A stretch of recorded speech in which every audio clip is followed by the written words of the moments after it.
The NFL on CBS. Today's game is sponsored by Owens Corning Fiberglass, manufacturers of Owens Corning Fiberglass insulation. Ford and your Ford dealer, who invite you to see and test drive the all-new LTD and Mustang. And by the Skill Corporation. If you do it yourself and do it with pride, then do it with skill.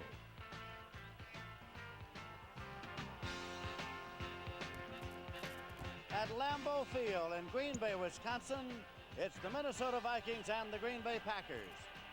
Hello, everybody. I'm Lindsey Nelson with Paul Horning here in Green Bay for the showdown battle between the Vikings and the Packers. They are all even atop the Central Division standings, 7-5. Lindsey, both teams have headed in opposite directions the last 5 weeks. The Packers have dropped 4 out of 5, and the Vikings right where they want to be. They won 4 out of 5, and this is it. This is for all the marbles, probably.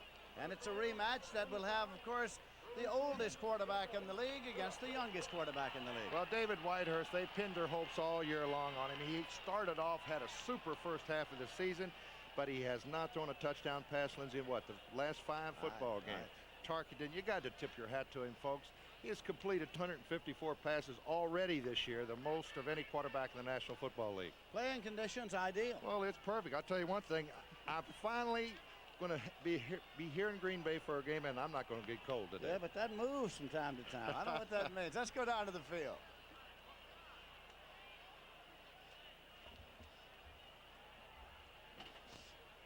Minnesota won the toss, and they have elected to receive, and they will be receiving. To our right as you look at the field, and the Green Bay Packers will be kicking off in the first meeting on October 22nd. Minnesota won by a score of 21-7 at Minnesota.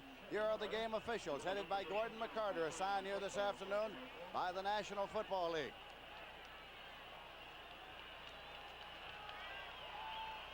We have had some light snow, very light snow. Just a few flakes fall during the morning and early afternoon. Markle has teed the ball up, and Kevin Miller is center deep to receive it for the Minnesota Vikings. Well, Lindsey, the Vikings are about 3-point favorites in this football game, but I'll tell you one thing. Sellout, as usual here at Green Bay. The crowd should move the Packers up a little bit. And it is over to the 14-yard line. Return to the 15, to the 20, to the 25, and across the 30-yard line. And it was Harry Washington who returned it to the 32-yard line. 1st and 10 now for the Minnesota Vikings. Targeting Young and Foreman in that backfield. And the receivers, Rashad, White, and Tucker. The offensive line, Myers, Goodrum, Tingelhoff, Hamilton, and Yari for the Minnesota Vikings. Coached by Bud Grant. And targeting 254 completions and 407 throws. 62.4 completion percentage, 16 touchdowns, 18 interceptions. Danny White in motion across. Ricky Young is carrying. Ricky Young to the 35-yard line. Steve Luke up from his strong safety to make the tackle. Going to be spotted at the 36-yard line, a gain of 4, make it 2nd down and 6. Butler, Rolla Barzalowski, and Johnson, the offensive front four for the defensive front four for Green Bay. The linebackers, Weaver, Hunt, and Anderson. And the deep men, Buchanan, McCoy, Luke, and Gray. 2nd down and 6 yards to go. Minnesota Vikings send Rashad to the left side, and they put Sammy White in the slot left. Run a wing right with a lone setback. And the pitch to Foreman. Chuck Foreman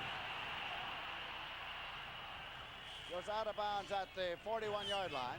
This telecast is presented by authority of the National Football League and is intended for the private use of our audience. Any rebroadcast or other use of this telecast without the express written consent of the Green Bay Packers and the National Football League is prohibited. Lindsey, the Minnesota Vikings would love to improve on their rushing performance, especially the last couple of games. They've only gained 150 yards in their last 2 games running the football. Foreman is way behind in stats as far as his rushing totals are concerned. At the same time last year, he had over 900 yards rushing, but he's still such a threat. He has been bothered by a bad knee a couple of games. 3rd and short for the Minnesota Vikings. Foreman. Green Bay's defense trying to wrestle him back. Now the progress is going to be marked. Up there near the 42. Butler was there, and so was Gary Weaver. But now they take a long look to see if he made it. I don't think he did. I think he came up a little bit short. Here it is again off the right side. Now, if you're a Minnesota Viking fan, you watch him all year. Usually Chuck goes over the top in that situation. But you've got a guy 6'5" over there, Mike Butler, who I think had the dive over the right tackle cut off. So Foreman ducked underneath, and let's see if he made it. They bring out the chain now to measure for the possible first down. And it's short. It's short. Fourth down coming up. And here comes the punting unit onto the field now, led by Greg Coleman, who has averaged 39.1. And the defense of the Green Bay Packers gets a hand from the Pack faithful. Bundle up here at Lambeau Field. Johnny Gray has dropped back as Greg Coleman will be going into deep punt formation. Steve Odom, of course, broke a leg and is out. Johnny Gray back there in single safety on the punt return.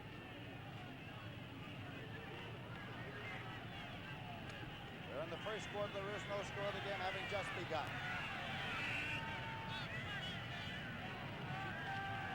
Coleman. Johnny Gray retreats. Beauty. At the 10-yard line, Gray has it. He's at the 15. Falls up to the 17-yard line. The Packers start 1st and 10 at their 17. It was Scott Studwell downfield to make the stop. Well, that's a fine addition to the Minnesota Vikings during the season. Greg Coleman doing the punting now. A 48-yard punt, Lindsey.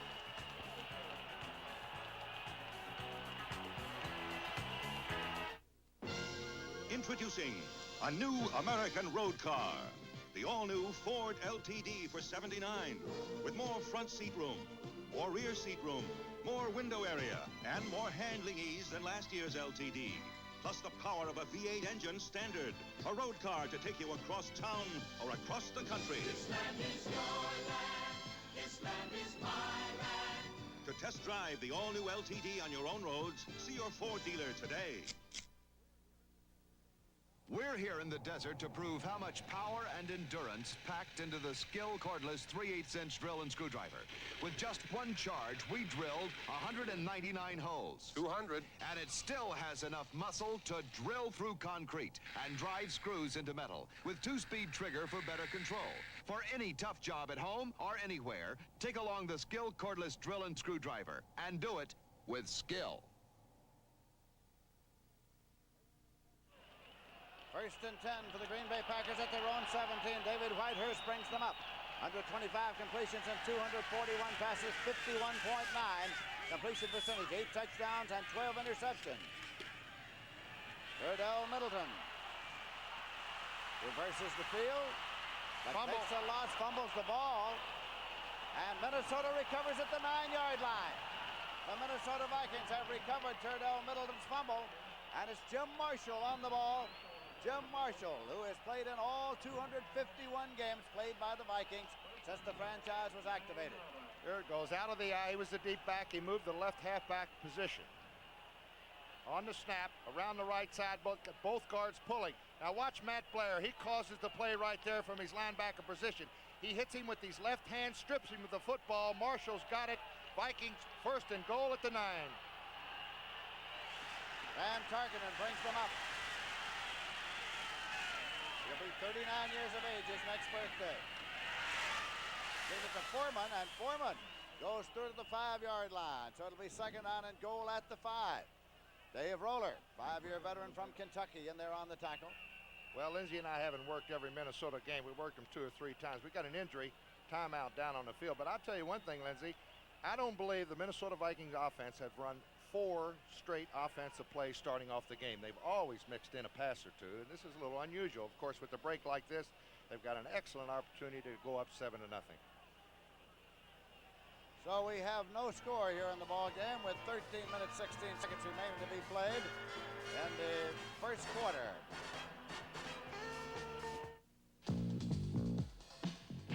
Introducing a whole new breed of Mustang. The all-new 79 Mustang from Ford. With a new aerodynamic design, precise handling, and Mustang performance from options of V6, V8, even a turbocharged engine.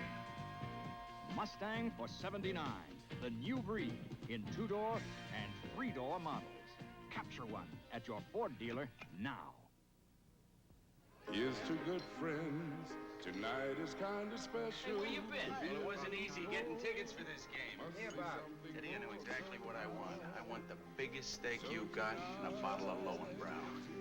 Steak and Lowenbrow. Dolan, you're a genius. When you want the taste of a truly great American beer, tonight, Let it be Lowenbrow. Here's to the chef.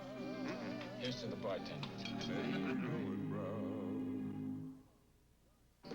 Eyeballin', starring country music singer Jerry Reed and Peter Fonda in a television premiere on the CBS Tuesday night movies at 9, 8 Central and Mountain. Chuck Goodrum was injured on the last play, and Dennis Swilly has replaced him at the offensive left guard. It is second down. Goal to go for the Vikings at the Packers' 5-yard line. Foreman in motion right. Ricky Young to the 2-yard line. It'll be third down and goal. John Anderson made the tackle. 3rd and 2 for the Vikes at the Packers' 2-yard line. Little light snow is falling. The prediction is for 1 to 2 inches later in the day. Here's Ricky Young over the middle. Watch John Anderson from his right linebacker position. Comes over with the pursuit. Little bit short, just inside the 2-yard line. Third down play coming now for the Minnesota Vikings. Foreman's in the right set. Ricky Young is in the left set. Van Tarkenton at quarterback. That's Young in motion to the outside right. Roll out right. Tarkenton rolling. Now wants to throw back. He's chased back. Rashad is down and up. And now Tarkenton sets and throws, and it is incomplete to Rashad. Mike McCoy was the defender. Mike McCoy and Rashad had been playing tag all around the corner of the end zone. The old scrambler. I tell you, the Green Bay fans have seen this for so many years. Tarkenton on the right side, and you got to give credit to that defensive secondary of the Packers. They really put some coverage on those receivers downfield. Tarkenton still cannot get caught. He finally comes over, tries to get to Rashad, incomplete. McCoy was right there. So now Krause is in the hole for Danmar. On a 19-yard attempt, Danmar's 11 for 16, his longest of the year, 47. It's down, it's up, and the 19-yarder is good. And so the Minnesota Vikings have capitalized on the recovery of the fumble, but have to settle for a field goal, and the score is the Vikings 3 and Green Bay nothing. Owens Corning would like to help you understand insulation R values. R stands for resistance to heat flow. It's the right way to measure insulating power, not thickness. Look, it takes about 18 feet of stone to give you an R value of R19, but only 15 inches of wood and 6 inches of this Owens Corning fiberglass insulation. So check for R value. The higher the R value, the greater the insulating power. Want to know about insulation? Ask Owens Corning. The new Ford Pinto for $79. A new design for a little American workhorse. New up here, new back here, new in here, and it's loaded. Bucket seats, standard. AM radio and electronic ignition, standard. 2.3-liter engine, standard. Electric rear window defroster, standard. Rack and pinion steering, standard. Front disc brakes, standard. At this low price, the spanking new '79 Pinto at your Ford dealer. Minnesota will kick off. Danmar's teeing it up. Andre Thompson is dropped back as Danmar puts the ball on the tee, and there is Thompson center deep. Game time temperature 30 degrees here at Green Bay. Wind from the northeast at 13 miles per hour. Danmar with the boot, so carry short.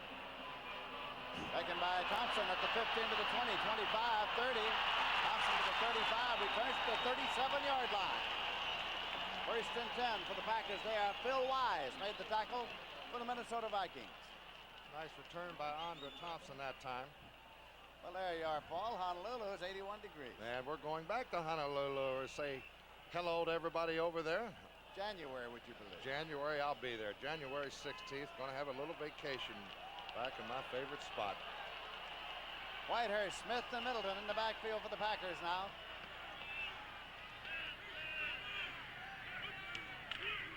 This is Turdell Middleton. Found a hole and got through to the 44-yard line. Tom Hannon made the tackle.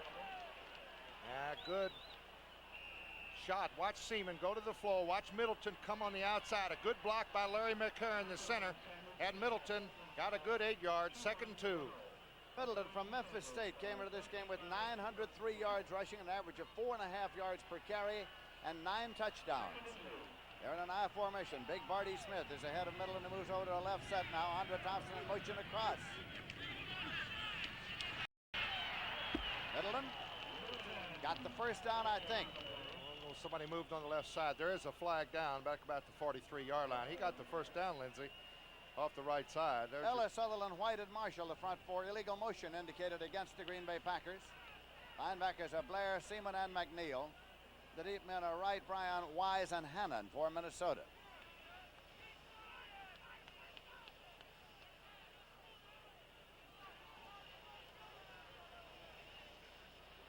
no question about this. They'll take the 5.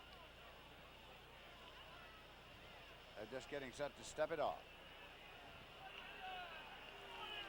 To the 39-yard line, where it'll be 2nd and 8. Illegal motion, number 76, offense. Repeat, 2nd down. Tim Stokes, a left tackle, was the man who moved. 2nd down and 8 yards to go. Vikings are leading 3-0 in the first quarter. David Whitehurst will be 24 years old his next birthday. He drops back and out to Middleton. He's up to the 43-yard line as Matt Blair made the tackle. Cleveland, a 4-point lead, second quarter over the Rams. 2 field goals back for Ozzie Newsome, the fine rookie from Alabama, with the only touchdown in that ball game for Cleveland. And New Orleans and Atlanta, and that's in a very important game for both teams. 7-7 second quarter. And the Giants with the 3-point lead over Buffalo. Jets and Miami have traded field goals. 3rd down and 4 yards to go for the Green Bay Packers at their 43. Whitehurst. And it's across for a first down to Marty Smith. Marty Smith at the 48-yard line. 1st and 10 for the Green Bay Packers. And the hit was made by Seaman and Blair. Now that's something the Packers have been lacking the last 3 or 4 games, Lindsey. Pass protection. This time, David Whitehurst gets all day to survey the situation, and he goes to his backs. Now, from the right of your screen, you'll see Marty Smith slip off in a little check pattern right over the middle. Seaman, man-to-man coverage on him. He got him, but was a first down for Smith. Smith got shaken up, and Colbreth has replaced him at fullback now. Colbreth is in for Smith. Colbreth gets the ball. Gets up to the 50-yard line before Fred McNeil makes the tackle. A gain of 2 will make it 2nd down and 8 yards to go. Here comes Marty Smith back into the ball game for the Packers. Just out for the one play, and Colbreth comes off. 9 minutes, 43 seconds left to play in the first quarter. Here at Lambeau Field in Green Bay, Wisconsin. Lofton far to the right side. Andre Thompson set in a slot right. They split the running backs for Whitehurst. Andre Thompson in motion across. Daredell Middleton. Puts his head down and drives. He is at the 46-yard line. Picked up 4. It'll be 3rd and 4. Well, he earned 4 yards on this one, Lindsey. Here it is, straight ahead zone blocking. Here comes Daredell Middleton over. Watch him duck his head.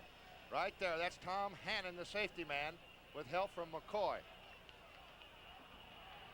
3rd down at 4 yards to go at the 46.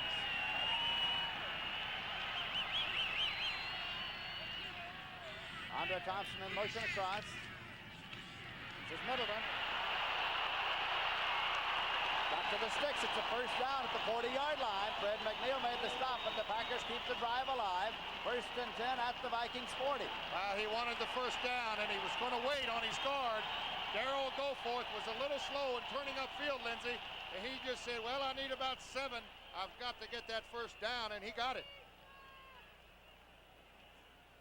Gordon McCarter, the referee here this afternoon. The lights are on. Andre Thompson out to the left side, and James Lofton, the rookie from Stanford, out to the right side. Middleton moves to a right set. Marty Smith. Big Marty Smith through to the 35-yard line for 5 yards. It's 2nd and 5. Oh, they're going right at him, Lindsey. I talked to a couple of the Packer coaches before this game started. I said, Zeke Bratkowski, there he is with the headset on. What's the game plan today? He said, Paul, I tell you, we're just going to go try to go right at their strength, just run the football down their throats, and just hope that we can have a passing game off the running fake. And so far, that offensive line's been coming off the football. They're just stuffing it down Minnesota's throat. Into the I formation. Middleton's the tailback, and he has the football. Slips on the cut. No gain. He stopped at the 35. It'll be 3rd and 5. Wasn't going anywhere.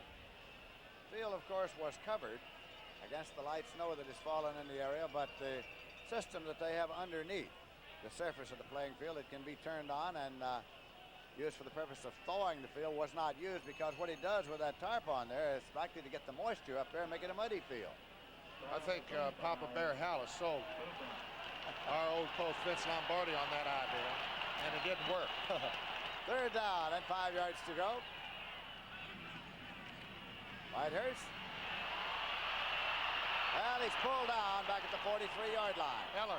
Carl Eller in pursuit, 15-year veteran from the University of Minnesota. But the sack was caused by number 72, James Duck White. Watch Eller.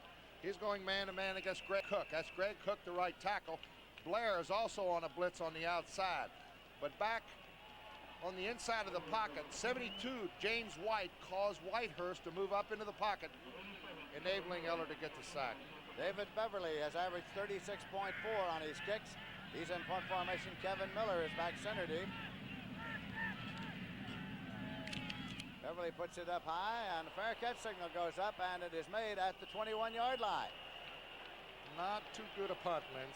He's only been averaging 36.4. He needs a better punter than that. So it'll be 1st and 10 when play is resumed, and they'll have it at the 21, a 22-yard punt. For those parents who realize that $600 isn't too much to spend to expand their child's world, Radio Shack has the perfect gift. TRS-80 computer, the most significant investment a parent can make. Programs for your child's education or your business, finance, and home use. Let your children discover tomorrow's technology today. The TRS-80, the biggest name in little computers. Only at Radio Shack, a Tandy company. Hey, listen, if you're a mild-mannered soul like me, Dick Butkus, you'll really go for a Ford van, because this baby's built tough. With tough body-on-frame construction, cushioned by rubbered mounts. And Ford's out-front engine design means easy move-around room inside. So Ford's the right game plan, whether you're working it or just going out to play games. Right, Coach? Right, Dick. That's my kind of coach. Ford's got all kinds of vans right now at your Ford dealers. Next Saturday on the CBS Sports Spectacular, see the World Welterweight Full Contact Karate Championship and more. You'll say, you saw it on CBS Sports. 6 minutes, 15 seconds remain to be played in the first quarter. The Vikings are leading 3-0. They have the ball 1st and 10 at their own 21. Ricky Young, Chuck Foreman, the setbacks for Fran Tarkenton. Tarkenton now, back to throw. Guns it, and it's a little short to Rashad. Short hop. Well, they'd like to have that one back. Rashad was wide open on the deep turn-in for the first down. Here's Rashad. Good camera work here. We got him right on a little turn-in. Watch Rashad. Now, he has plenty of yards for the first down. Now he comes back for the football, and it is underthrown. To make it 2nd down and 10 yards to go for the Vikings at their own 21-yard line. You can see the armband on the left sleeve being worn in memory of Jocko Nelson, the linebacker coach who passed away last Sunday. So the Vikings are wearing black armbands on the left sleeve in memory of Jocko Nelson. Foreman fumble. Very lucky that it looked as if it bounced right back in Foreman's arms. That's what you call fortunate. Well, he had a couple of fumbles last week, Lindsay, in the loss to San Diego. And he said, well, you're just going to have some good days and bad days. Here it is. There's a fumble, and it comes right back up into Chuck's arms. Picked up 2 on the play. It's 3rd down and 8 now to 23. Big 3rd down play.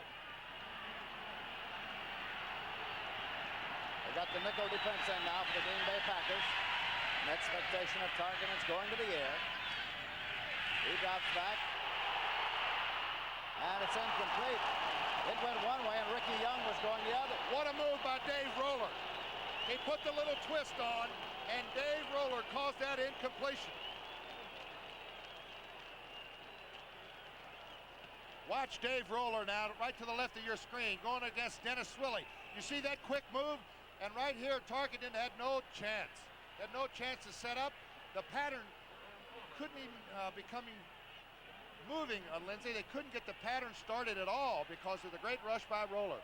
Greg Coleman will punt to Johnny Gray. Better hurry. Under a heavy rush.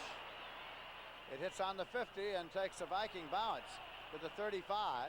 There'll be no run back, and it will be blown dead at the 33-yard line. Oh, they almost blocked that punt. CBS Sports Spectacular will be coming up next Saturday at 5 p.m. Eastern Time.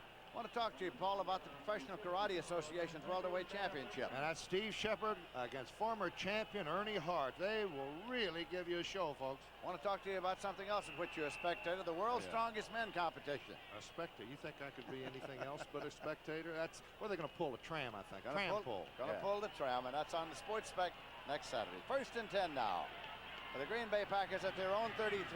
Marty Smith, Turdell Middleton. 44-yard punt with the roll that time. Plenty of time, but incomplete. An effort made to pick it by Lofton down low. Trying to get it to their great rookie, James Lofton, on a quick post pattern. So it'll be 2nd down and 10 yards to go now for the Packers. Middleton looking over to the sideline to get his next play from Bartkowski, who wigwags him out there.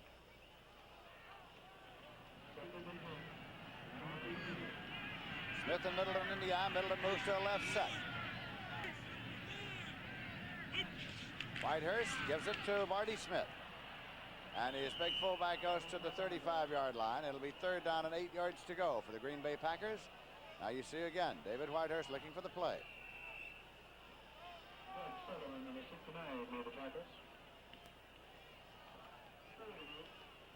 Convenes the huddle now to relay the information that he's picked up from the sideline.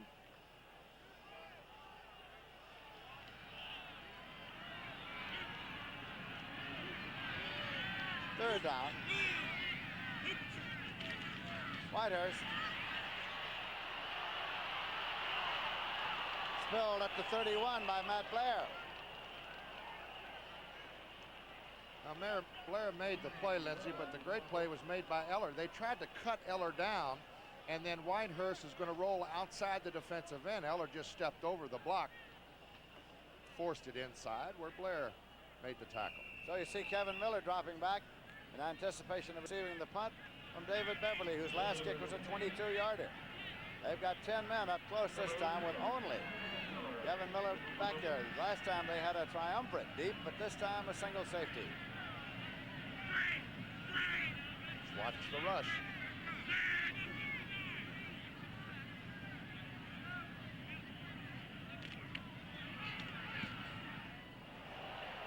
Kevin Miller at the 30-yard line. 35. He'll be marked at the 39-yard line, although he scrambled to his feet and continued. Larry McCarron made the hit that threw him off balance. A 40-yard punt, Lindsey, and he had a little daylight if he could have kept his balance. NFL regional games coming up next week. Atlanta versus Cincinnati. These Green Bay Packers will be at Tampa Bay. We'll be there. Los Angeles and the Giants. And then other NFL regional games, Detroit goes against St. Louis. It's the Eagles against these same Vikes, and the 49ers against the Saints next Sunday. Check your local listings for the game and time in your area. All the action begins with the NFL Today pregame show. Brent Musburger, Jane Kennedy, and Irv Cross. 1st and 10 at the 39-yard line. Quick pitch to Foreman. Chuck Foreman drives it up to the 48 before Steve Luke brings him down. It'll be 2nd down and a long yard to go. Here's Dave Roller now. They're in an odd man setup. Watch Mick Tingelhoff work against Dave Roller. Goes over for the cutoff. Foreman around the right side, and Roller gets in on the tackle. No, he doesn't get in on the tackle. Good running by Chuck. Roller has come out of the ball game, been replaced by Terry Jones. 2nd down, about a yard and a half. Ricky Young. Nope, didn't get there. He was overhauled by Gary Weaver. So it'll be a 3rd down play coming now for the Minnesota Vikings. Loss of a foot or so call it 3rd and 2. 2 minutes, 43 seconds remain to be played in the first quarter.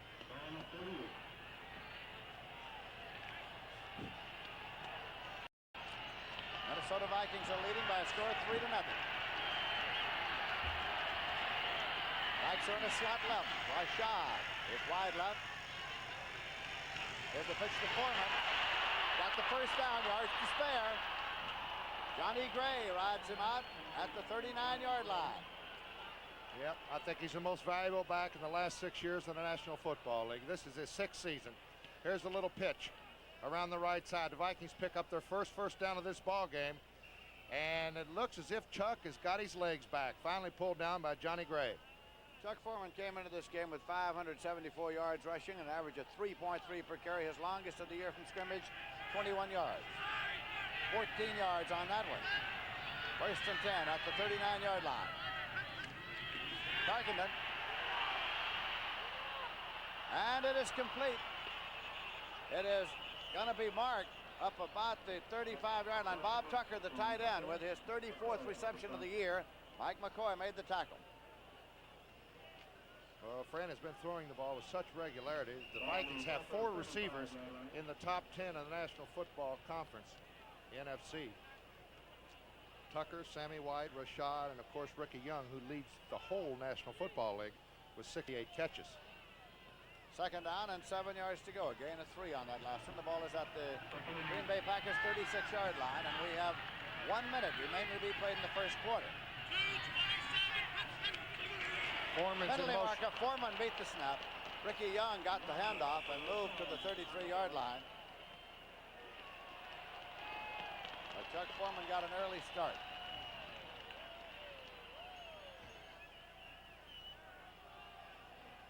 The option is that of the Green Bay Packers. There was a gain of about 2 yards on the play. They're taking a long look over there to set it up. You know, Lindsay, I think the Vikings probably, and Fran, of course, have been primarily responsible for changing the thinking in the passing game in the National Football League. Now, before, for instance, when I was playing with the Packers, if you threw to your backs, it was either as a safety valve pass. Very few times would you run really patterns downfield. We caught 28, 29 passes. They said, well, the Packers were completing a lot of passes to their backs. Today, Tarkenton goes to his backs first. Motion, number 44, offense. Repeat, 2nd down. The thinking is, as far as the Viking passing offense is the primary receivers, number 1, are his backs, and then he goes downfield secondary to his other receivers, and that's the way the pass offense is simulated for the Minnesota Vikings. And 2nd and 12, they'll look for him to be passing here. Dave Roller, by the way, has come back into the ball game at tackle, but they also have the nickel in there in anticipation of Tarkenton putting the ball up with 55 seconds remaining in the quarter. Oh, just short of the 40-yard line.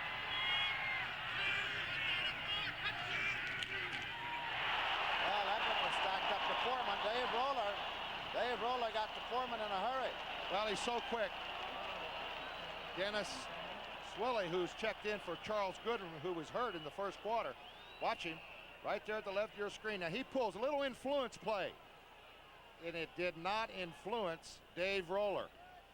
Now, Roller being so quick, what they tried to do was pull the left guard and hoping Roller would go with the pull, creating a natural hole. It's just a little sucker play, but it didn't sucker Dave Roller. 3rd down and 12 yards to go for the Vikings. Ball is at their 41. That's Young in motion outside right. Tarkenton's rolling right. And it is completed to Foreman. Foreman is trying to get to the sticks as he dived across the 30-yard line. It is very, very close. Now, if you wonder how they get outside as the clock runs down to the end of the quarter, Lindsay, they're cutting, they're blocking the defensive end, enabling Fran to circle right and get outside that defensive end. That is the key to the play. The gun has sounded ending the period, and so they will step it off as soon as they determine whether or not it is a 1st down. They're going to take out the chain, I think, and measure for that before they start to move the ball. It's approximately a 12-yard pickup. It looked like he got the 1st down from our vantage point up there, but they marked it, I think, a little bit close, or it's very, very close. It's short. It's short. It's that short. So it'll be 4th down, and the ball is at the 29-yard line. So at the end of the first quarter, the score is Minnesota 3 and the Green Bay Packers nothing. It'll be 4th down when players resume. Here's to good friends. Tonight is kind of special. The beer There he is. will pour. Hey, you got here early. Al, 2 more Lowenbrow. Lowenbrow. Well, isn't that what regional sales managers drink? Salesman? You got it. I got it. You got it. When you want the taste of a truly great American beer, tonight, let it be Lowenbrow. Congratulations, Big Shot. And I suppose you're going to forget your friends now? Probably. Let it be Lowenbrow. At Pioneer, we don't build a high-fidelity receiver the way some of our competitors do. Instead of a pressboard bottom, our SX780 has a metal one that limits interference. It has power meters and a DC power supply for richer bass. It's things like this that have made Pioneer #1 among people who care about music. And isn't that why you buy high-fidelity components? Because you care about music? Pioneer's SX780. Come fly with me, let's fly away. Come fly with me in one magnificent flying machine, the 79 Thunderbirds. I love its luxurious cockpit. Fly with a V8 engine. Power steering and power brakes, all standard. Glide in great style with wrap-over roof and opera windows at a down-to-earth sticker price. 79 Thunderbird. What a way to fly at your Ford dealers.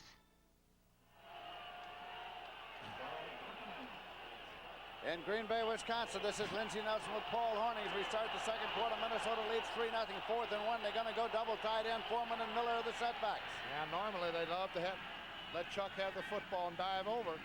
Going outside. He's got the first down. Spinning into the hands of Ezra Johnson, but he got enough for the first down. Luke was right there. Number 46, you see him getting up. Those are great gloves. I wish they had them when we were playing, Lindsey. You see a lot of the ball players today wear these almost like a golfing glove. It's a little bit heavier than a golfing glove. It's very soft leather, and it's just so firm to your hand. It's really tight, and at weather like this, the ball just comes in so nice and easy. Makes the little things a lot easier. 1st and 10 at the 28-yard line. Danny White's in motion across. That's Ricky Young.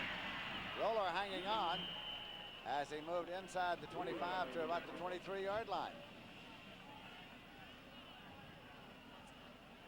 Vikings came off the football on the left side that time.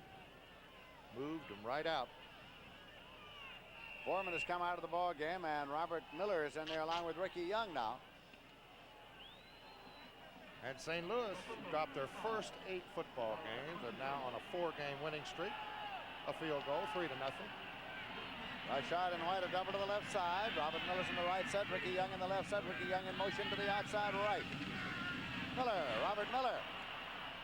Trying to get to the sticks for another first down. He's close. Mike Hunt, the rookie from the University of Minnesota, in to make the tackle for the Green Bay Packers. And I tell you, the Viking offense is the same thing. Here's an early second quarter score. Tampa Bay, early field goal over the Bears. The Vikings also, the game plan must be, let's run the football. They're going to measure for the possible first down now.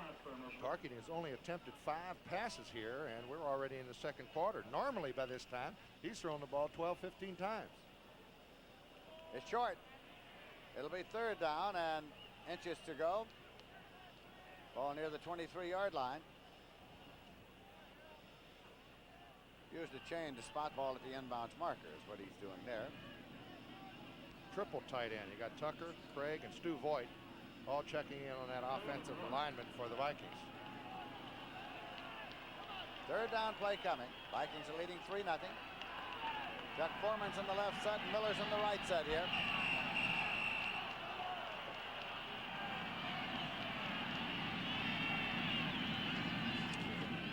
Foreman, 1st and 10.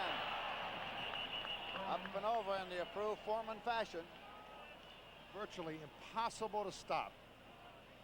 And the Bam Cunningham, the former SC All-American and now playing with New England, has fashioned this play. And Chuck Foreman has taken the lead, and for the last couple of years, this is the way the Vikings get their first down.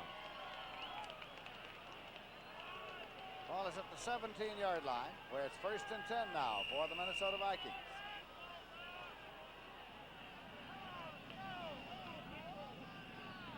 We're in the second quarter here in Green Bay. Shots coming to a wide right. Robert Miller's in the left set. Ricky Young's in the right set. That's Ricky Young in motion. And it's dropped by Tarkenton. Quarterback recovers. Van Tarkenton, as he started to spin out, dropped the ball. Took a loss of a yard. Joe Pisarcik would have loved to have this kind of a fumble last week for the New York Giants when the Eagles won the last second. Here it is, right in between his legs, and Tarkenton makes a nice little recovery. You can't lose a ball game in the circumstances the Giants were in. Just cannot. Nor can you win one in the circumstances the Eagles were in. No timeouts left. I tell you, football teams, you don't mind getting beat sometimes when you're in a tough football game, but when you beat yourself. Young started, but he got set again. So Tarkenton retreats. And he is hit. Oh, he got killed. Incomplete pass, says McCarter. McCarter says incomplete pass. His arm was going forward. Mike Butler unloaded, and it's an incomplete pass. Of course, the hometown fans here do not like the call, but Tarkenton did not see Butler at all. Watch this hit. Now, this is what you get paid $450,000 for, folks. It'll be third down and 11 yards to go at the 18, and Green Bay's getting the nickel defense in there again. Estes Hood comes in that defense. Harry Washington's going out to a wide left. Sammy White's doubled out there.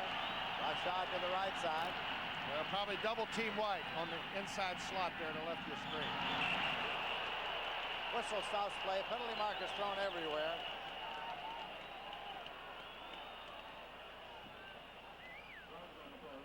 Officials conferred. Against the Vikings, a 5-yard penalty, an illegal procedure penalty. We'll get a further explanation from referee Gordon McCarter as soon as he steps it off. He will identify the offender, I think.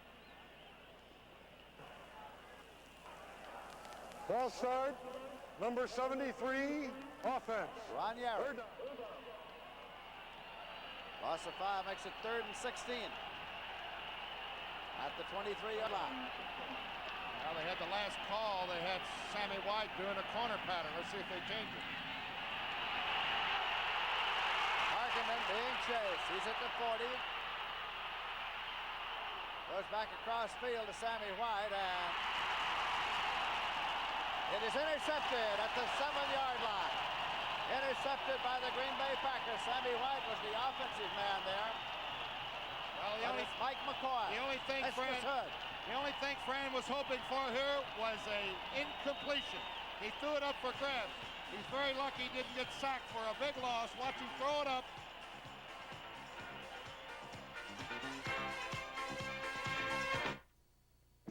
My wife got the house, but I got the Sony. Darn. I thought they were going to give me a Sony. Most people feel very special about Sony Trinitron Color TVs, probably because Sony Trinitron Color TVs are very special. You see, it's not just a TV, it's a Sony. I hope he's not disappointed. I think he was expecting a Sony.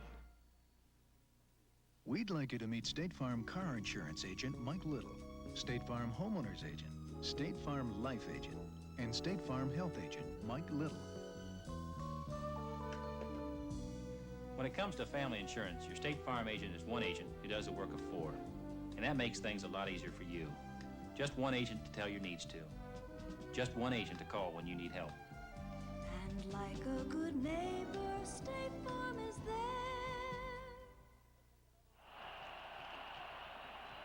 Let's take another look. Here's Tarkenton.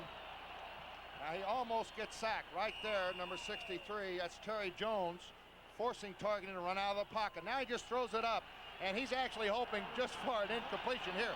Estes Hood, number 38, comes up with the interception. He checked in for one of the linebackers in the nickel defense.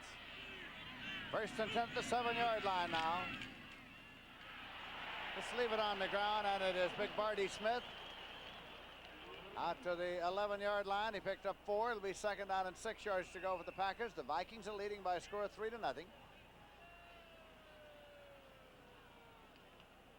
Pack has lost 4 of its last 5 games. At one point, they were 6-1 in the early season.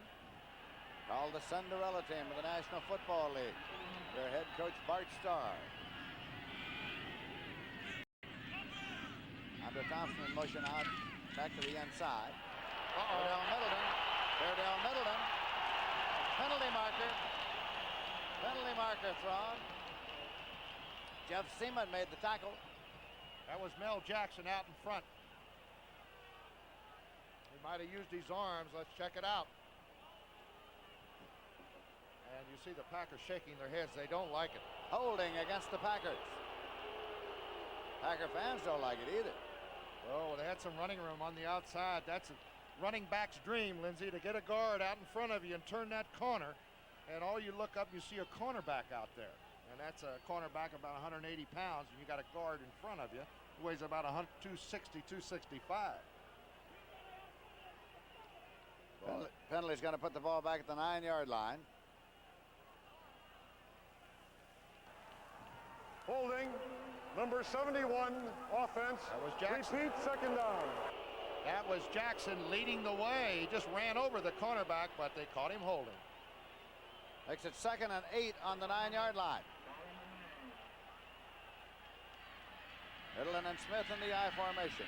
Middleton moves out to a left set. Whitehurst. Back George. Good catch. Made the catch out there at the 13-yard line. Will not be enough for a first down. 9-year veteran from Little Elon College. McGeorge now needs 2 more catches to tie Ron Kramer as the tight end most catches in Green Bay Packer history. He has 168 now. Ball is up to 13 and it's 3rd down and 4 yards to go. 3rd and 4. 11 minutes 22 seconds left to play in the first half. Big play defensively coming up for the Vikings here. They love to hold them. Should be able to get good field position on the punt. Comes that same play. And he's down at the 11-yard line. It was Phil Wise on the tackle. Well, they look like they had Middleton looked like he had some escort going around the left side. Everybody pulled.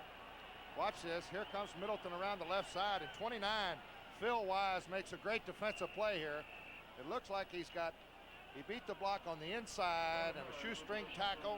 4th down. Big play by the Viking defense. David Beverly's in punt formation. Kevin Miller has dropped back to receive the punt for the Minnesota Vikings. Beverly punting from his own end zone about midway back. Penalty markers thrown. Kevin Miller drops the ball. It covers at the 36-yard line. There are markers to be checked out.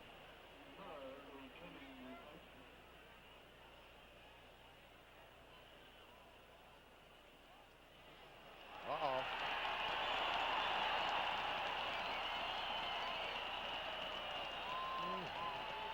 Oh, a drastic mistake for the Vikings here. They've got the football, 1st and 10 at their own 36.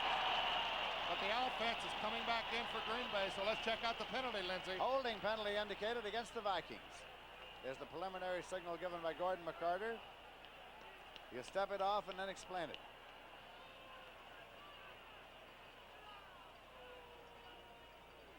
Bud Grant is an interested spectator as well.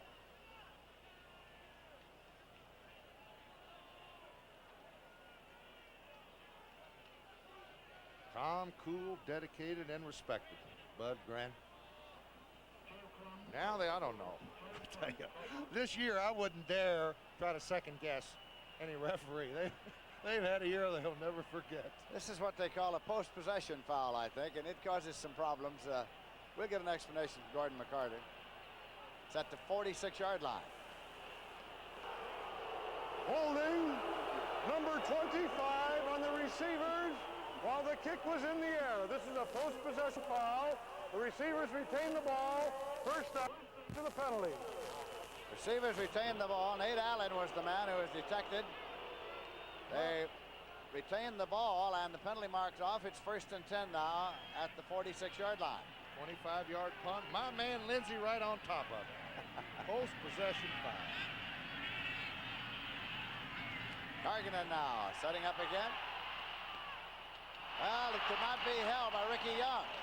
Ricky Young, who leads the entire NFC in receptions with 68, could not hang on. He's approaching the Viking record of 73 set in 1975 by Chuck Foreman. He'll break that. 2nd and 10 at the 46-yard line. The Vikings are leading 3-0. Of course, Chuck did it in, what, a 14-game season? Right.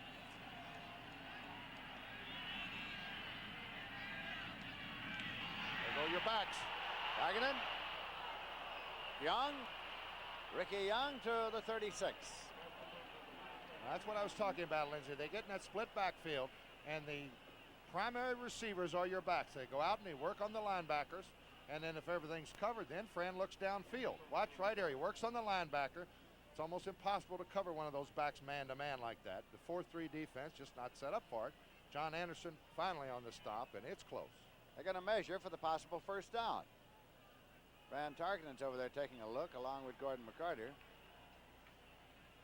as a representative of the Vikings, apparently.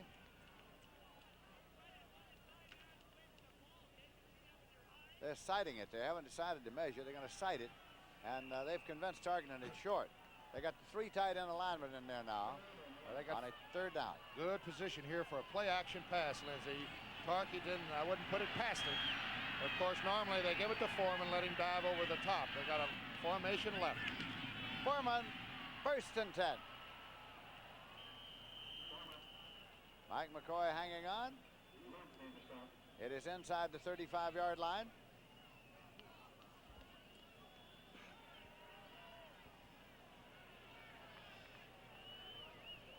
At the 34-yard line.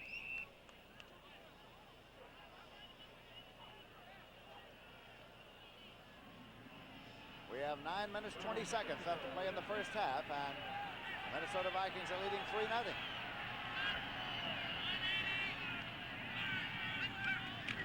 Chuck Foreman.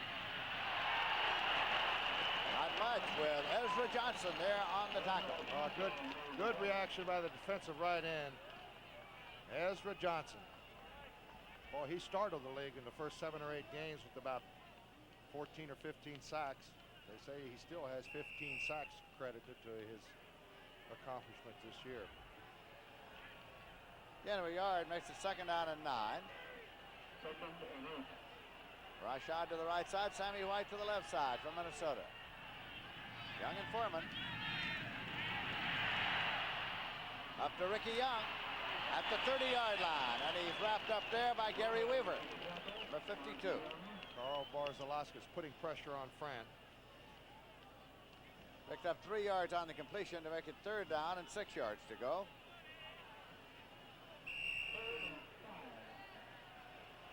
Now let's see if he goes back to Rashad. Rashad was open earlier on a 3rd down play on a turn-in. Rashad's going out to the left set.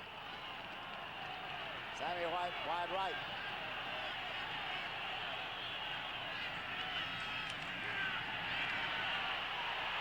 He looks for Rashad. Now he's scrambling left. Flips to one knee and throws, and it is intercepted at the 30-yard line by John Anderson. Anderson with the interception. That interception is just as much the fault of the receivers as it is Fran Tarkenton here. Tarkenton moving around. Now the receivers aren't doing anything downfield to get open. Rashad is just standing there. Anderson. My old buddy Jim was a great umpire. He was quick on his feet. He's got eyes like an eagle. I'm still quick because I don't get filled up. I drink light beer from Miller. Light tastes great. It's less filling. It's got a... What's this say? Here you go, Jim. Try those. Oh, yeah. A 1/3 less calories than a regular beer. Hey, you're Boog Powell. Hey. Light beer from Miller. Everything you always wanted in a beer, and less. Americans have always had a love affair with the automobile. And of the more than 2,500 different cars introduced, one was the best-selling ever. This one, Ford Fairmont. Presenting Fairmont 79. Designed for a changing world, with lots of room for the money. A great EPA mileage estimate for today's driving, and a range of sticker prices that are surprisingly low. America has made Fairmont the best-selling new car ever introduced. Sedans, wagons, and the exciting Futura at your local Ford dealer. Next Saturday, see Tom Weisskopf, Nancy Lopez, and other top touring pros in the Mixed Team Championship of Golf. You'll say, you saw it on CBS Sports. We've got Rashad on an ISO here. Now, what I was talking about, now watch this. Now, Fran is in trouble back behind the line of scrimmage. He's just standing there.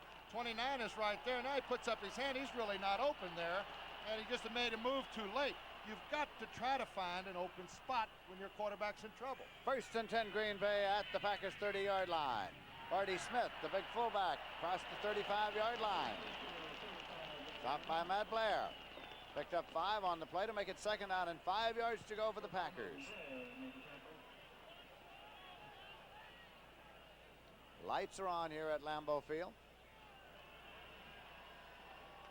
That was John Anderson's 5th interception on the year for the rookie linebacker out of Michigan. Here come the Packers. David Whitehurst leads them up. Split the running backs. Barty Smith again to the 39-yard line where it'll be 3rd down and 1 yard to go. James White from Oklahoma State made the stop. Typical high-scoring game here at Green Bay for the Viking-Packer game. Headbanger.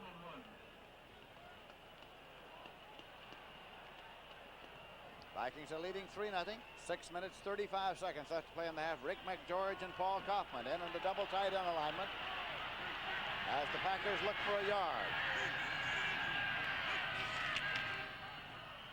And it is a 1st and 10 as Middleton picked it up at the 44-yard line. Erdell Middleton. Just good blocking up front right there. He had a little daylight off the left side. Whitehurst will hand off the left side, left guard, left tackle to Turdell Middleton. He's got Barty Smith helping up front. A good block by Rich McGeorge there.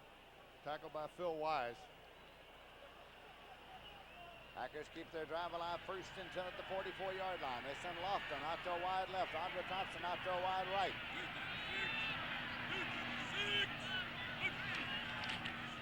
Whitehurst to Lofton, incomplete. Oh, he was open. There was your turn-in pattern. Threw it behind him. See, Lofton got those gloves I was talking about, Lindsey. The receivers. Your playing days, how'd you stay warm in Green Bay, Wisconsin? You didn't. 2nd down, 10 yards to go at the 44. It's good weather for football right here, though. Absolutely. It doesn't bother the players that much at all. It's about 30 degrees. Absolutely agree. Whitehurst. Over the middle and complete. Barty Smith to the 50. Big fullback gets inside the 45 to the 44-yard line. 1st and 10 for the Green Bay Packers. Good determination by Smith to get the 1st down. Again, Whitehurst has got a lot of time to throw the football. He's looking downfield. Barty Smith just checks off on the right side. There it is. Now watch him make a move away from Matt Blair. Now, Matt Blair is a lot faster than Barty Smith. 12-yard pickup, 1st down for Green Bay. Barty Smith has come off the field, and Jim Colbreth is in now at fullback. Lofton to the left side, Andre Thompson right. Colbreth from the right side, Middleton in the left. Thompson in motion across. Erdell Middleton. Just to the line of scrimmage, and that's all. Mark Mullaney in there with Phil Wise to wrap him up. 2nd and 10 at the 44. 4 minutes, 35 seconds left in the half. Minnesota's leading by a score of 3-0. 19-yard field goal. Kicked early in the ball game. Here comes Lofton out to the wide left again, and Thompson right. Colbreth is still the fullback, loosened up a little right. Whitehurst. And it is completed to Middleton to the 35. Middleton to the 30. 1st and 10 at the 28-yard line. Fred McNeil made the tackle. A nice instinctive move here by Middleton, breaking back to the inside for the first down. Whitehurst. Fine young quarterback for the Packers. 16 yards on that last pass. Looking over for encouragement and an offensive play from Zeke Rakowski. Ball is spotted outside the 28-yard line. 1st and 10 for the Green Bay Packers. 3 minutes, 35 seconds left to play in the first half. A full house, of course, here at Lambeau Field in Green Bay. They haven't sold a ticket here since 1959. Nate Simpson's in there. Nate Simpson's got the ball. Picked up at most a yard. Jeff Seaman, the middle linebacker, came in to make the stop.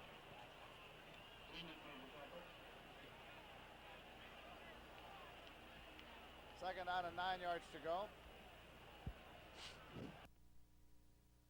Incomplete. Lofton again the intended receiver. Tom Hannon covering. 3rd and 9 at the 28-yard line. Lofton came into this game with 33 receptions and 5 touchdowns. Fine rookie from Stanford. Whitehurst has got the information from the sideline. Calls the play in the huddle now. 3rd and 9.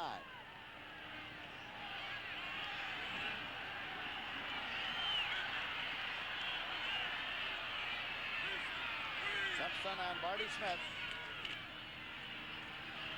Whitehurst throwing to Lofton, and he's got it. Lofton will stop inside the 5 at the 3-yard line. 1st and goal at the 3. Bobby Bryant made the saving tackle for Minnesota. And he had James Lofton, Bobby Bryant, man-to-man coverage, a 24-yard pickup. And Bobby Bryant with the shoestring tackle saves 6. Right here, Lofton does a little turnout, and it looked as if Bobby slipped down, but he recovers to save a touchdown. So now it's 1st down and goal to go at the 3-yard line. Double tight end alignment for the Green Bay Packers. We are getting to the 2-minute warning, and there it is. There is the 2-minute warning. So, with the automatic timeout coming now, we have 2 minutes left to play in the half. The Minnesota Vikings 3-0, but the Pack is threatening. Wherever you may roam, you'll find this near your home. Oh, hi, it's me again, posting and pasting more posters. This time it's for the first annual Delco battery sale. AC Delco is making it possible for you to buy a Freedom battery at a special sale price. Thanks, Delco. Wherever you see this poster, look for it in your neighborhood for a great price on a battery you can trust. Thanks, Delco. Well, you'll be saying thanks, Delco, too. Such a simple miracle. In every glass of Gallo Premium wine, like Hearty Burgundy, you can see the sun because Gallo cares. In every glass, you can see the good earth because Gallo cares. In every glass, the round and lovely grape because Gallo cares.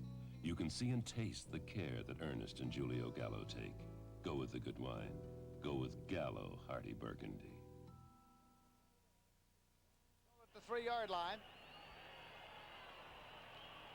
Whitehurst getting the play there along the sideline before coming out onto the field now to join the huddle. He's 6 for 9, 65 yards so far here in the first half. The Minnesota Vikings are leading 3-0. The Packers are making their first serious bid of the day. Won't be anything fancy here. Barty Smith, Turdell Middleton right there, the running backs.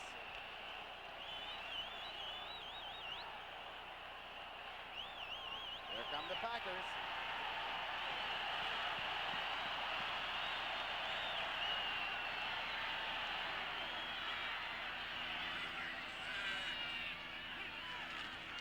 Middleton drives to the 1-yard line. Turdell Middleton to the 1-yard line. 2nd down and goal to go.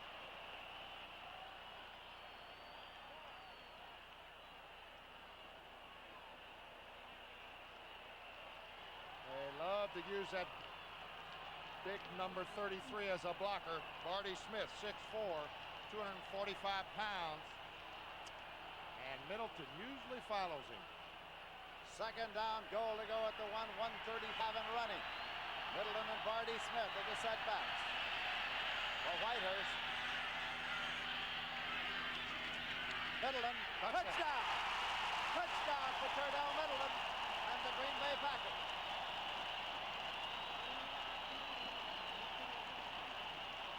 So the Packers are on the scoreboard. And this crowd here is going crazy. Middleton goes in for his 10th touchdown of the year, all by rushing. Middleton off the left side got in for the score, and the Packers, Chester Markle in for the extra point. He has not missed any of his extra point tries all year. Bobby Douglas holding for Chester Markle. Douglas puts it down, Markle boots it up, and it's good. And so as they come back up the field, it is the Green Bay Packers 7, Minnesota Vikings 3, and we have 1 minute, 24 seconds remaining to be played in the first half here at Green Bay. I'm a newsman. I've got to look good and feel comfortable every day. So I wear shirts made of natural blend fabric. 60% cotton for great cotton comfort. Sears calls them perma-pressed. No iron, they just tumble dry and look good all day. But see, my wife will do anything for me. Except iron his shirts. When you're looking for comfort, look for the seal of cotton. The more cotton, the better you feel. Ford introduces a new wagon for the American road. The all-new LTD Country Squire for $79. A new wagon with more driver convenience, more handling ease, more window area, and more passenger room than last year's Country Squire. This land is your land. This land is my land. The all-new Ford LTD Country Squire for $79. See it at your Ford dealer now. NFL action begins next Sunday with the NFL Today, followed by a full slate of regional games. You'll say, you saw it on CBS Sports. An onside. Why would they want to onside it? Why would they want an onside kick? Rick Danmar's teeing it up at the 35, and Minnesota Vikings have moved 10 men up close with only Kevin Miller deep. Why? Well, I wonder myself, because I would not anticipate an onside kick attempt at this point, but that's the kind of defense you set up for one. Danmar boots it deep, and Kevin Miller retreats to the 5-yard line. He comes back to the 10, to the 15, tiptoes along the sideline to the 22, where he is bounced out of bounds.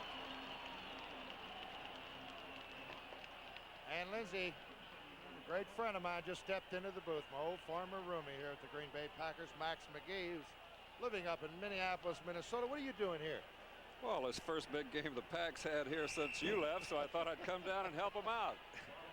Right on cue. Max McGee came in on the scoring play. That's right. Well, I saw that Jimmy Lofton run down there, and you're talking about a guy that's going to be a great end. I think he'll probably break all my records. Well, if he can play 3 or 4 years, he can make it. Hasn't got your speed, Max. 1st and 10 at the 22-yard line. Foreman, and he's pulled out. It was big Mike Butler who pulled him down with a one-hand grasp. You know, Max, if the Packers could hold on and win this football game, you have to look back at the Vikings' first series. They had the opportunity right away. 1st and goal, and only come away with 3 points. Well, that's right. Momentum is such a factor in a game like this, and the Vikings had 2 big opportunities, and one of which targeted through an interception. But when that momentum changes, you can look for Green Bay to be in this game right to the end. I'll tell you one thing, Lindsay, while we're waiting. Max McGee, I'll say this unquestionably, is the best clutch poker and gin player I've ever played with. Packers take timeout. Well, just for that, I'm not going to. For those parents who realize that $600 isn't too much to spend to expand their child's world, Radio Shack has the perfect gift. TRS-80 computer, the most significant investment a parent can make.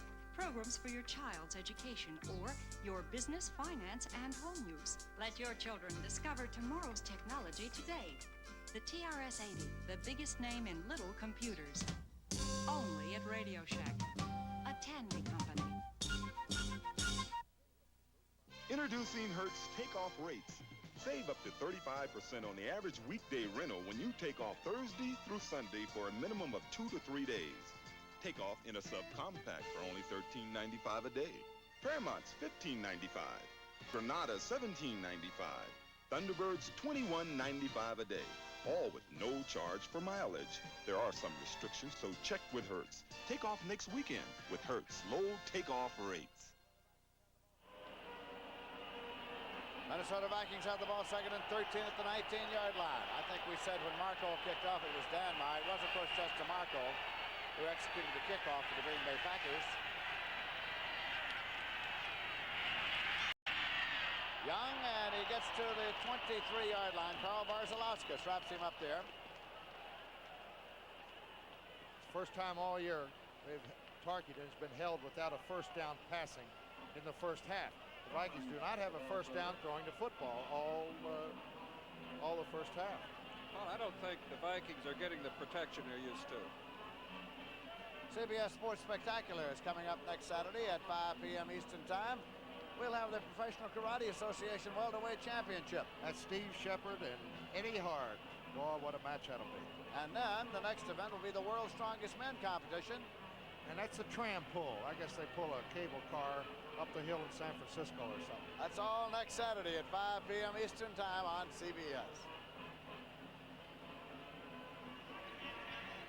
Well, Matt, you've been in Minnesota all year long watching the Vikings, and Tarkenton's been throwing the football, but I think you're right. The pass protection has not been good here for the Vikings. I think that, of course, number one, I think Green Bay is playing as good today as they're better than they've played in the last 4 or 5 weeks, and you've seen them more than I have, but I'm impressed with their rush today. They haven't been rushing the passer, and they've had Tarkenton chased out of there all day. Right. 3rd and 9 as Tarkenton brings them up. This is Young. Ricky Young. Just across the 30-yard line. Mike Hunt. It's going to be short. It is short. And the Packers call a quick timeout. Smart play. Let's see if they try to block the punt. 35 seconds on the clock. Might be trying to block the punt here or set up a return. I think that's smart. I think we see so many teams all the time in the last minute of the first half, they just let it run out when possibly, you know, you've got a shot. It's a long shot, block punt or a long pass, but you might as well take it. Greg Coleman's in to do the punting, and Johnny Gray already has dropped back to receive the punt for the Green Bay Packers. Knowing that both Max McGee and Paul Hornung were in town last night, Green Bay had a voluntary curfew at an early hour. I'll tell you one thing, I was in bed early, I'll tell you that. I know Max wasn't. He's got a 90-foot limousine with a chauffeur. Now that's really strong, come back to Green Bay with it. That's fun to go bar hopping, though. 3rd down and 9 yards to go.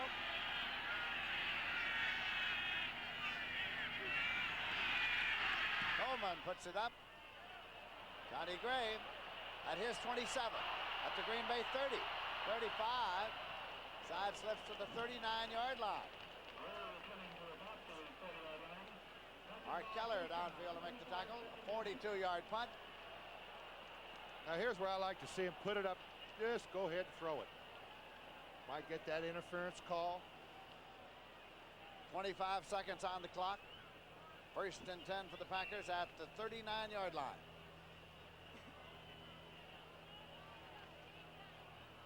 Packers are leading by a score of 7-3. As we approach the halftime intermission, we invite you to stay tuned during halftime. We'll bring you up to date on all the activity in the NFL. Incomplete. 19 seconds left on the clock, 2nd and 10.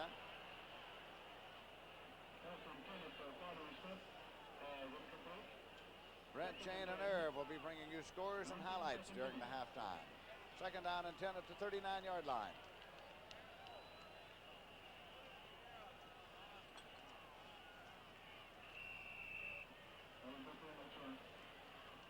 Second down play coming up. These two teams started today tied for the top spot in the Central Division. Identical records of 7 wins and 5 losses each.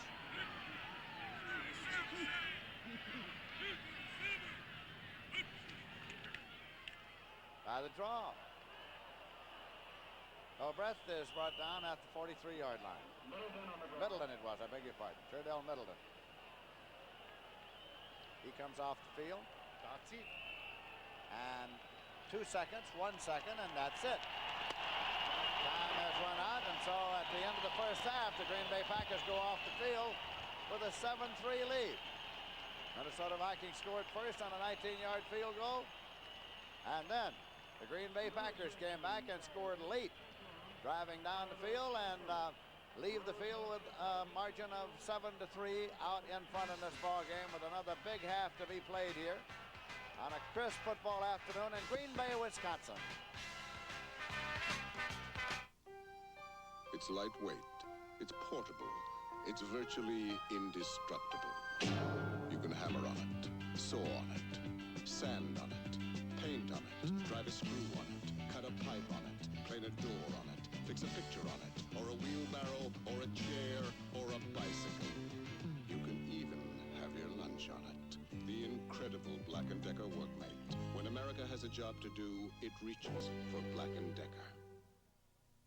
You know, for too long now, bowlers have been left out of light beer commercials, and football players have been grabbing all the glory. But bowlers know light beer from Miller tastes great. We know light's got a third less calories than the regular beer. We know light's less filling. Bowlers love light just as much as football players. That's right. And we also love the easy opening can. You sure do. Light beer from Miller. Everything you always wanted in a beer, and less. You can tell by their style and flair, they're now. And you can tell by the way they're getting there, they're now. The Futura is now. There's a distinctive personal car for now, the 79 Futura, with tomorrow's look right now, space efficiency for now, high mileage ratings that are now, and a sticker price that says, why wait? The future isn't someday, it's now. The Futura is now. Fairmont Futura, at your Ford dealers. Now. Next Saturday at 4:30 Eastern on the CBS Sports Spectacular. World welterweight full contact karate champion Steve Shepard defends his title against former champion Ernie Hart. You'll also see Challenge 8 in the world's strongest men competition. You'll say, you saw it on CBS Sports. It's halftime here in Green Bay, Wisconsin, and the Packers are leading the Minnesota Vikings by a score of 7-3, but Paul Orning, it's only halftime, which means we have a long way to go. We sure do, and Lindsay, we've said this so many times that the Minnesota Vikings, when they're in a game like this that they have to win, the last 10 or 11 years, they just don't lose these kind of football games. Well, that's very true. When they've had to win games, they've won them. Last Monday, most of the legends in the Hall of Fame gathered to dedicate a new wing, and Irv Krauss thought it was a good time to talk to a few of them about pro football yesterday and today. For the men enshrined in the Pro Football Hall of Fame, today's game differs radically from theirs of natural grass and deflated footballs and non-inflated salaries. Well, everything moves faster because they're not playing as much time. They get rests in between so that they're traveling at a higher velocity. I don't think the game is any more interesting to the people now than it was then. I remember we played in 1929 at the Polo Grounds in New York and beat New York for the championship, and there were 50,000 people there at the game, and they were just as excited then as they are now. Pro football in the 1970s was polished and slick, but there was a time when the sport was fashioned of canvas and leather, and men played for pennies instead of dollars. These old-timers were as tough as the anthracite coal they mined, but few weighed over 200 pounds or measured up to today's standards. You see these big necks now on the linemen. We never had that. And the days when I was playing 60 minutes with the Giants, our average all-pro lineman weighed, say, like about 210, 15 pounds. And now that weight can't play in the line in professional football. In my day, you were in for 60 minutes. And if you were taken out of a game in those days, you'd want to fight the coach because it meant you were playing bad football. We did not have face masks. I think the greatest identity to any football player in my day, he'd take his two front teeth out. That proves he is a football player. Red Grange, the Wheaton Iceman, the Galloping Ghost, was the greatest player of his day, and thousands came to see him transform pro football into a major league sport. He once played 8 games in 11 days, for in his time, the coaches, not the players, ruled pro football. If he'd say, go and jump off that roof, If it's 3 stories high, you would go and jump off the roof. You wouldn't say, Coach, why do I have to do this? I have not seen a new football play, though, Irv, since I was in high school. You mean after all these years, right. there's nothing new? No, I think there's only so many things you can do with 11 men. Johnny Blood, Mel Hine, and Red Grange. Men in old leather. A style and a time that has gone forever.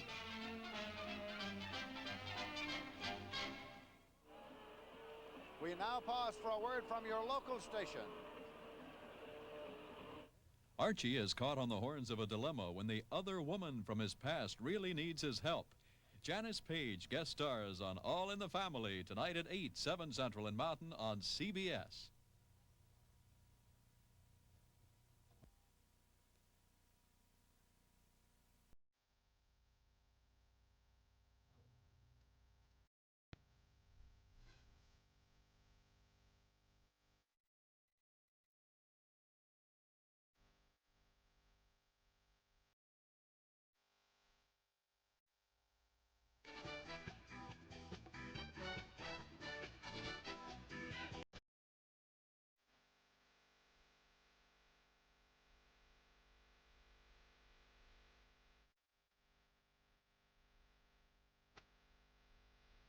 Okay, back live in New York. I'm Brent Musburger. The Los Angeles Rams are going to be 10-3 after today. The Cleveland Browns have dominated them all game long, 24-9. Still in the third, the Browns over the Rams, and of course Dallas keeping an eye on that game.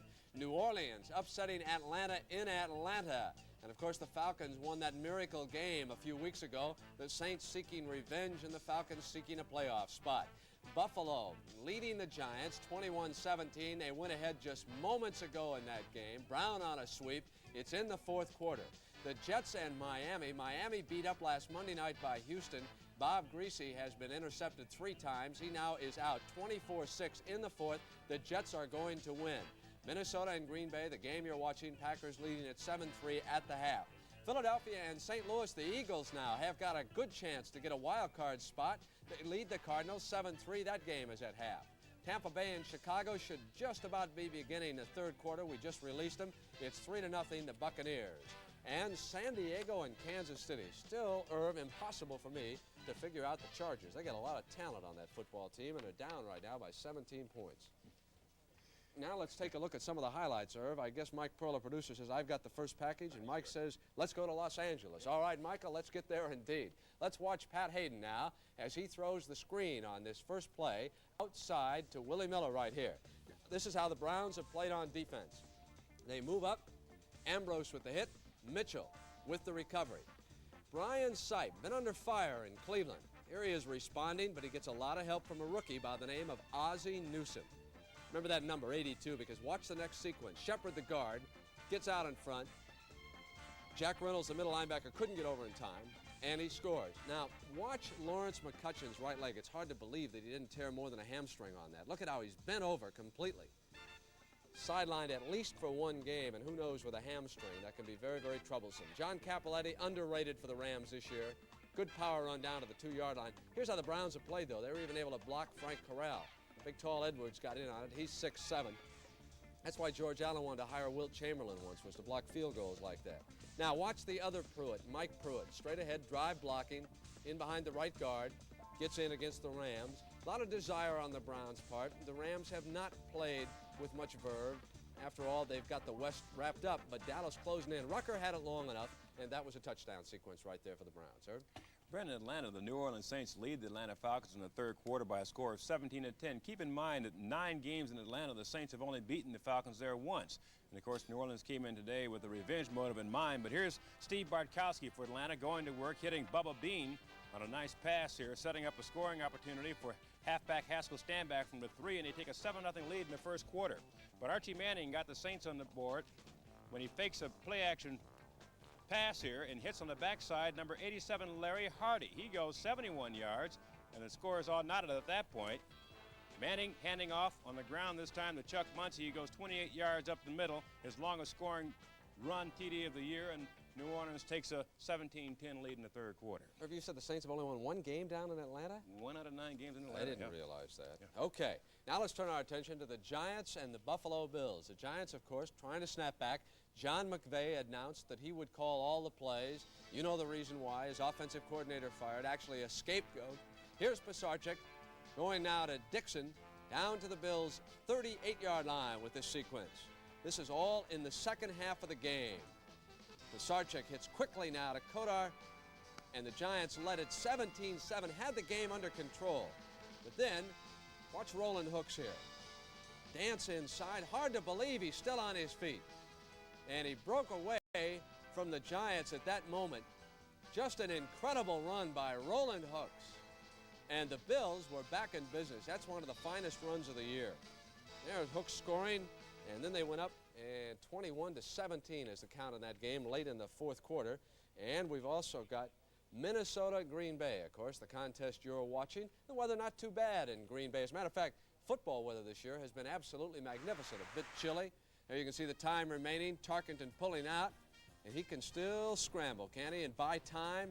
Look at him run back and forth, and those linemen just keep working, even from one knee. But it was intercepted that time by John Anderson. Now here's Whitehurst.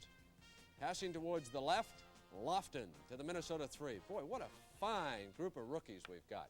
And let's send you right back now to Lindsey Nelson.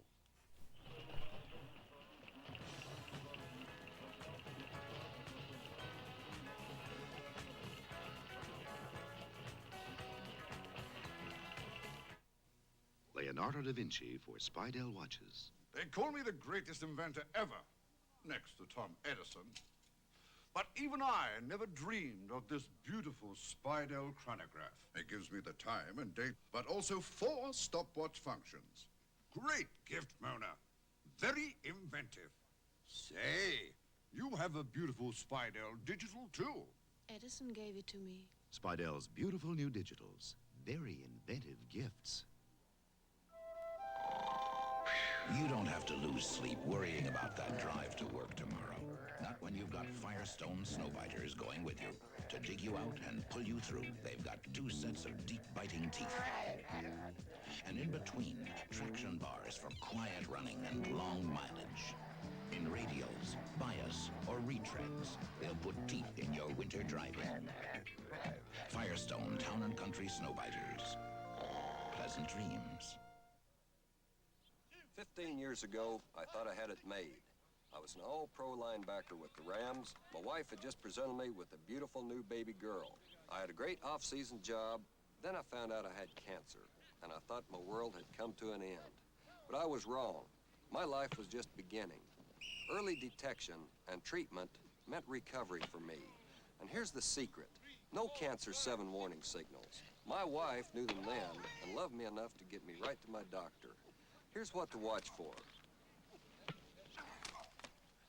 No, they're not pretty, but life sure is. The National Football League and the American Cancer Society are united in the fight against cancer. NFL teams contribute generously to cancer research through NFL charities. We ask you to join us in supporting the American Cancer Society.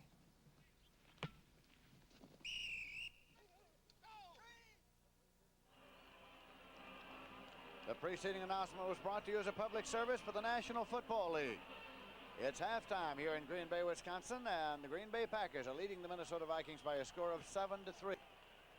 And here are the stats for the first half, Paul Horning. And I think the most impressive statistics, if you look at it, as far as Fran Tarkenton is concerned, Lindsey, he started off with 254 completions. He only has completed 4 out of 11. But the Vikings have yet to make a first down throwing the football, and that is the first time all year long that any team has held Fran at bay for a half.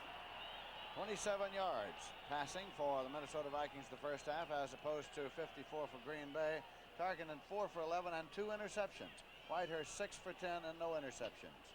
Running the football, well, not two teams not doing too well running the football either, but Foreman, the leading rusher in the football game, 37 yards on 12 carries. Middleton picked up 27 on 12 carries, and Barty Smith 20 yards on 5 carries. As far as offensive plays are concerned, all even. 31 each offensive plays in the first half. Well, this is exactly the way the game figured to go, even though Vikings were maybe a field goal favorite. Both teams 7-5, Lindsey, and this is a very important game. And I guess you'd have to say that the team that wins this is almost an odds-on favorite to represent the NFC Central in the playoffs. Bud Grant, head coach who has won in the Central Division 9 times in the last 10 years. There with the Minnesota Vikings as they go into their huddle. As a matter of fact, Bud Grant has 114 wins in the NFL and 102 in Canada to give him 216 professional wins. There are the Green Bay Packers, coached by Bart Starr. Great Hall of Famer here, a great quarterback during his playing days at Green Bay. Well, what a win it would be. These young Packers. The Vikings have beaten the Packers, what, 10 out of the last 11 times, and I keep saying, Lindsey, you know, I worked with the Minnesota Vikings for 5 years, and of course they were a great football team and could well be at the end of the year even still, but I have yet to see them lose a game like this when the pressure's on and they needed the big win. What, 5 or 6 weeks ago, Packers had a shot to really put the Vikings out of it then. October 22nd up in Minneapolis, the Vikings won a big one, 21-7, and got right back into the race. So now it's been teed up by Rick Danmar. Andre Thompson is center deep. Sailed over, and it's going to go across the sideline marker. Penalty marker, of course, for the kickoff having gone out of bounds. It'll be brought back and kicked from the 30.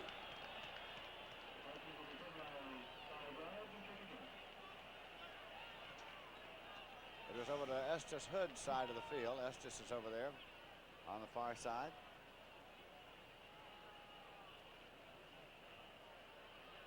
Talks to Andre Thompson now, who deploys center deep. Well, that 5-yard penalty probably will enable Green Bay to have good field position here. Start off their offensive series in the second half.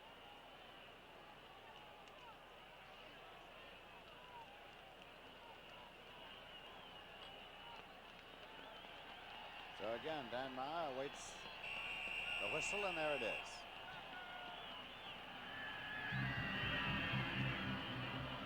Andre Thompson takes it in flight at the 22 to the 25. Reverse play.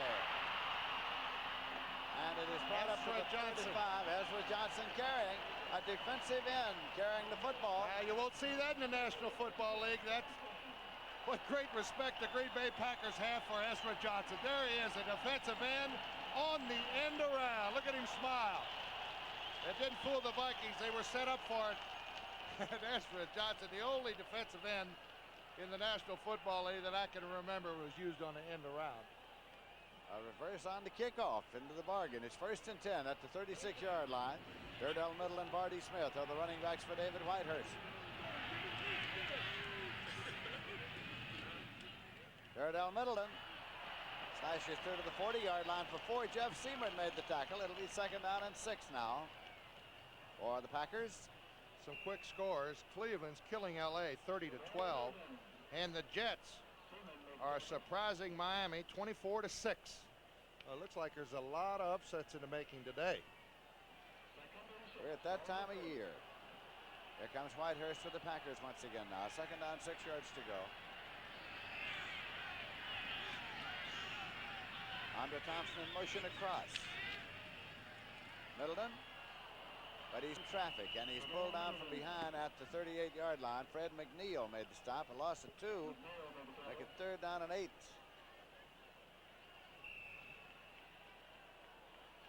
Packer fan? I'm a Packer fan. I'll say he is. He's not cold at all either, I'll tell you that. He wouldn't get cold no matter how low the face is painted green, the whole bit. 3rd and 8. Whitehurst.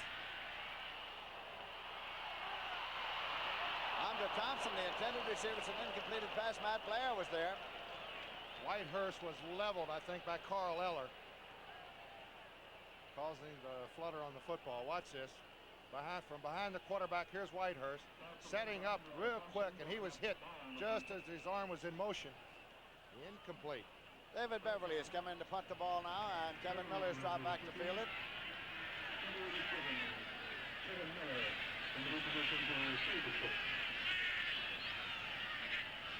Here come the Vikings. They're going to try to block it.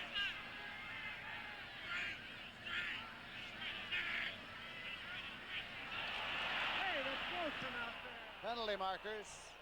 Kevin Miller takes it at the 30. And he is spilled at the 28-yard line, but there's a marker to be checked out. Johnny Gray downfield. There was movement on the left side of the Packer defense. Also, the movement for the Green Bay Packers on the right side. So let's check it out now. Looked like the defensive guy got back in time, but so the discussion continues before the enforcement.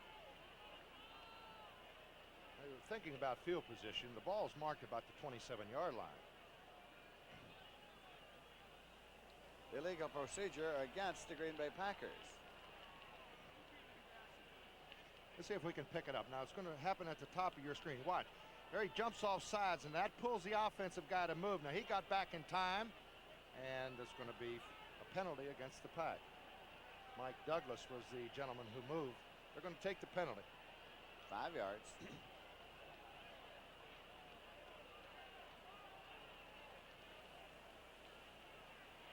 Well, he doesn't have his microphone turned on. He forgot to punch the button. That's just what he did. Still 4th down, of course, and Beverly's still in to do the punting, and Kevin Miller still deep to field it for the Minnesota Vikings.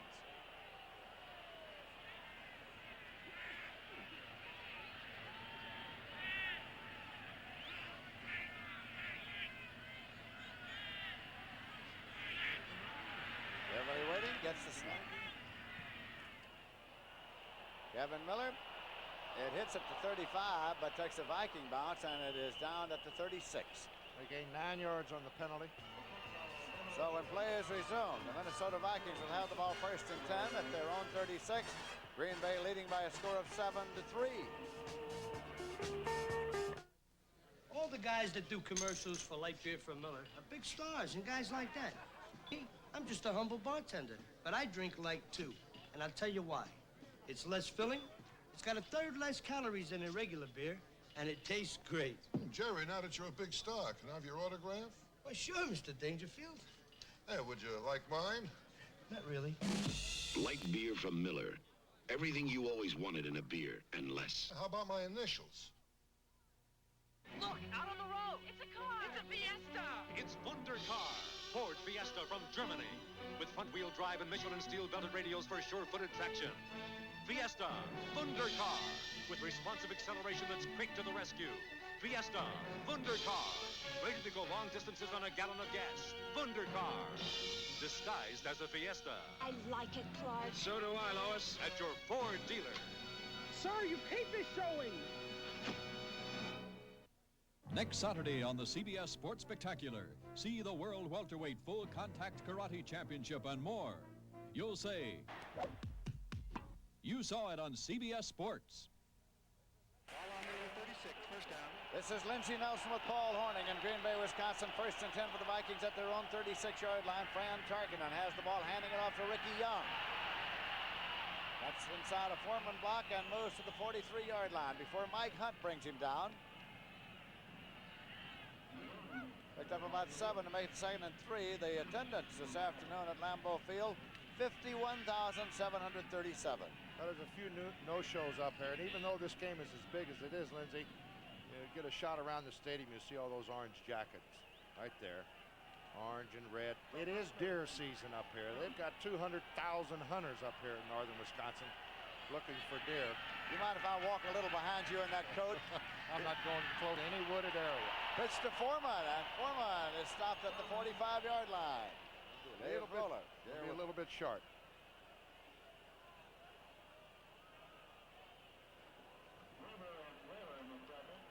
They're going to measure for the possible 1st down as he spotted it across the 45. Well, here's another upset in the making. San Diego getting swamped by Kansas City, 20-0, 3rd quarter.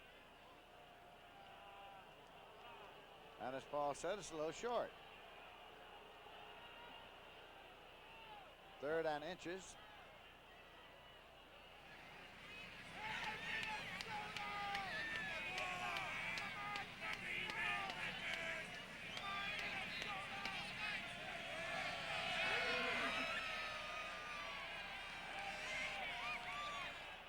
They love it here, don't they? A little tailgate party goes on here. I tell you, Minnesota and Green Bay, the two most popular cities in the National Football League, with those tailgate parties. They come in here loaded for bear, don't they? Sometimes barbecued bear. Sometimes loaded, too. Third down play. Foreman. He went up. It'll be spotted, I think, up far enough for it to be a first down.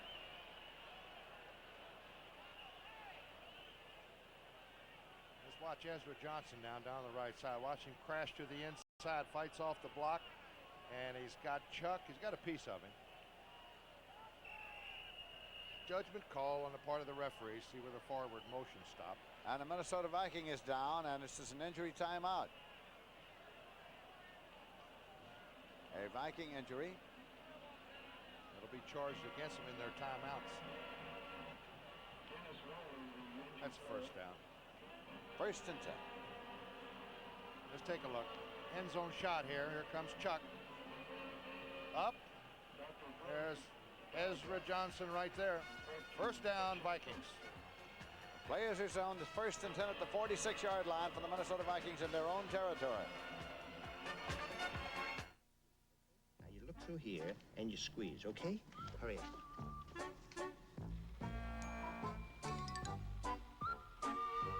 Now just drop it in and come over here. This is Polavision, Polaroid's instant movies. Oh,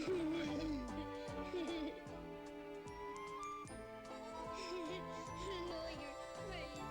Can you imagine how this would go over at your house? Extra, extra. Read all about me. New Mobile Super Unleaded Gasoline. Boy, oh boy. Well, I got higher octane. It's in all the papers, boss. I mean, I fight knocks. I fight pigs. And I'm so great, I'm also replacing Mobile Premium. Paper, sir? Extra, extra. Read all about me. Mobile Super Unleaded Gasoline. Dennis Swilley was the man shaking up 67. Charles Goodrum, 68, shaking up earliest, moving around with his helmet on. Jim Huff is playing that guard right now. First and 10 for the Vikings at the 46-yard line. Somebody beat the snap.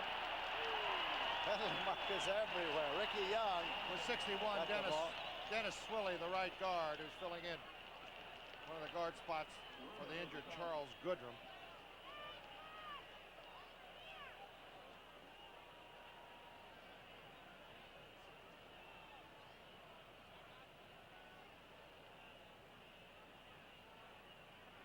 Jets in Miami. The Jets are leading 24-13. A motion penalty against the Minnesota Vikings is indicated. Well, there's not much time in that one left. It looks like the Jets got an easy victory. 1:22 left in the fourth quarter.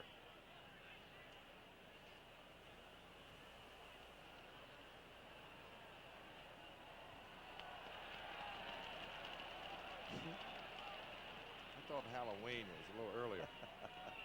Motion penalty has been declined as the ball is spotted at the 43-yard line. For a loss of 3, the down counts accordingly, so it's second down and 13 yards to go.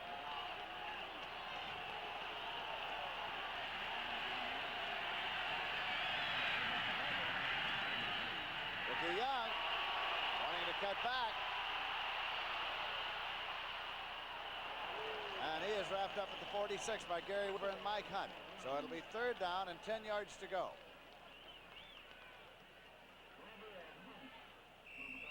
Three-yard run by Walter Payton.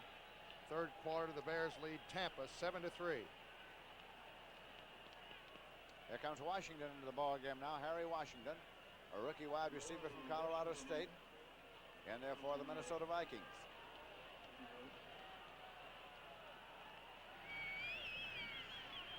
Well, the Packer defense today has just been outstanding. The Viking offense in the first and second down, they've been running the football, Lindsay. Normally they throw a lot.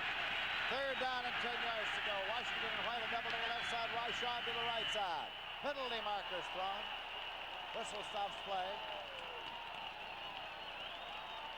The 30-second clock here at Lambeau Field is not working. So the official time on the 30-second clock is kept on the field. That time frame took a little too much time.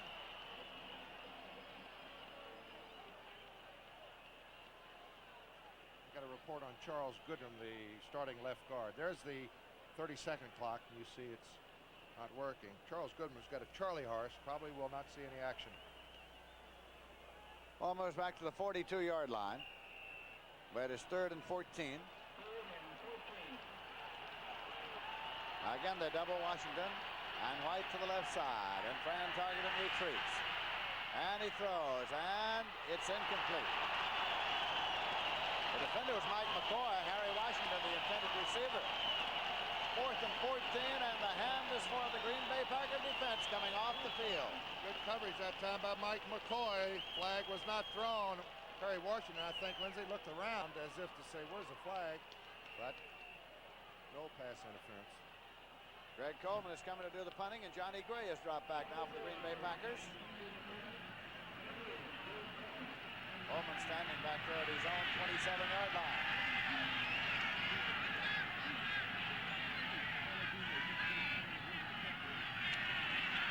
Short hop. Got it off, and Johnny Gray lets it go at the 30. Takes a Viking bounce. It's inside the 20, 15, 14. Settles there at the 14-yard line. 1st and 10 for the Green Bay Packers at that point. Boy, I tell you, Greg Coleman gets killed here by 43 Andre Thompson.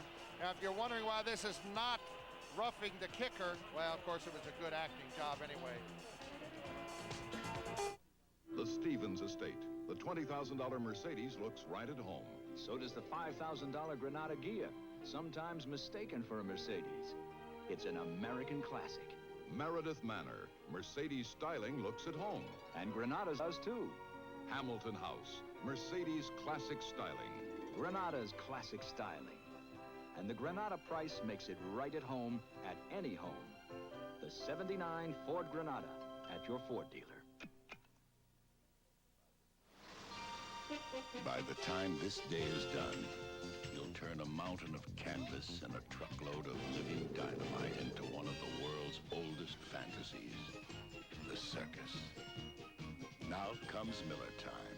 Time for the best tasting beer you can find. Miller High Life. If you've got the time, we've got the beer, Miller Beer.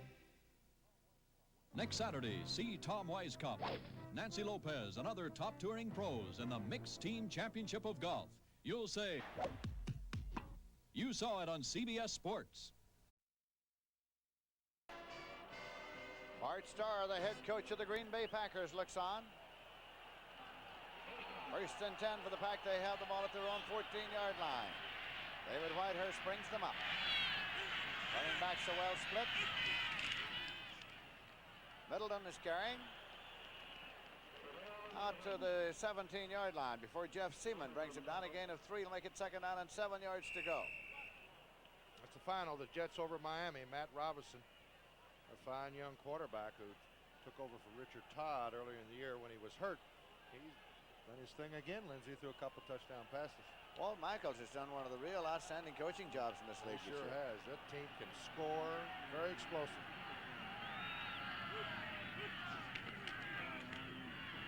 Artie Smith out across the 20 to the 22. Phil Wise on the tackle. Well, we said this was going to be a headbanger. This is a typical old black and blue division game, Lindsay. I tell you, that offensive line and defensive line, they're just knocking heads. Here it is. There's Jeff Seaman right there. Plays off the center block. McCarron firing off the football. Phil Wise, the safety man on the stop. 3rd down and 2 yards to go for the Green Bay Packers at their own 22. Middleton. Now, did he make it or didn't he? They'll spot the ball and take the look. It is very close, either way. All depends on where that zebra puts the football. That's exactly what it depends on. Going to bring out the chain.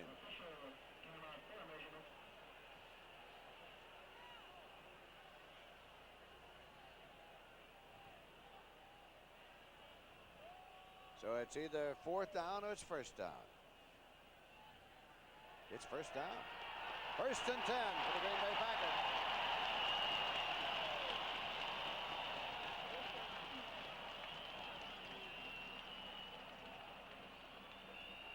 at the 24-yard line.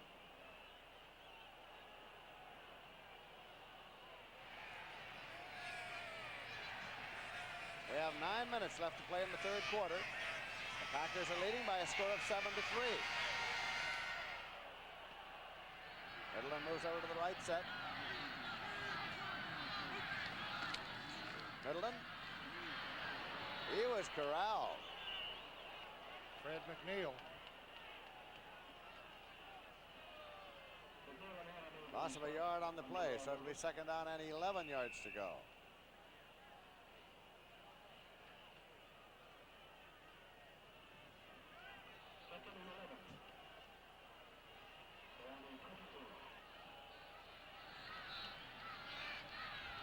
Lofton's in a wide left. Andre Thompson in a wide right.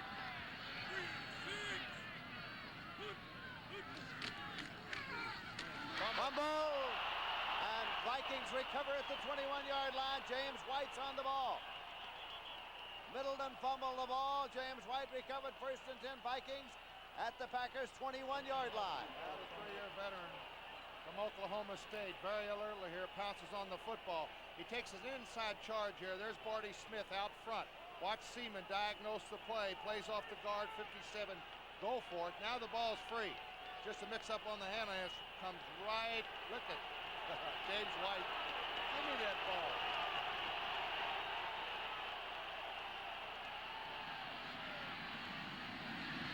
Foreman lunges up to the 17-yard line. John Anderson made the tackle. A gain of 4 will make it second down and 6. Well, this is an opportunity that Minnesota Vikings must cash in, Lindsey. As I said in the first half, in the first series of plays, they got the football first and goal on the 9-yard line, and they came away with only 3 points. Second and 6, and they have the ball at the Green Bay 17-yard line. Lone setback is Foreman, and Foreman gets the ball. Oh, and he's pulled down by Dave Roller. From behind. Pursuing on the play, the quickness of Dave Roller, the 5-year veteran from Kentucky. A big defensive play that time because Chuck Foreman, Lindsey, had some daylight in front of him.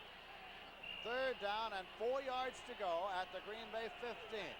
Roller 6 feet 2 inches tall, 270-pounder, number 74. Packers deploy the defense against the 3rd and 4 of the Minnesota Vikings. Now watch the offensive backs for the Vikings. When they flare out, they'll work on the linebackers, and they'll be the primary receivers. There they go. Targeted. And it's batted, and it's incomplete. Mike Butler batted it down.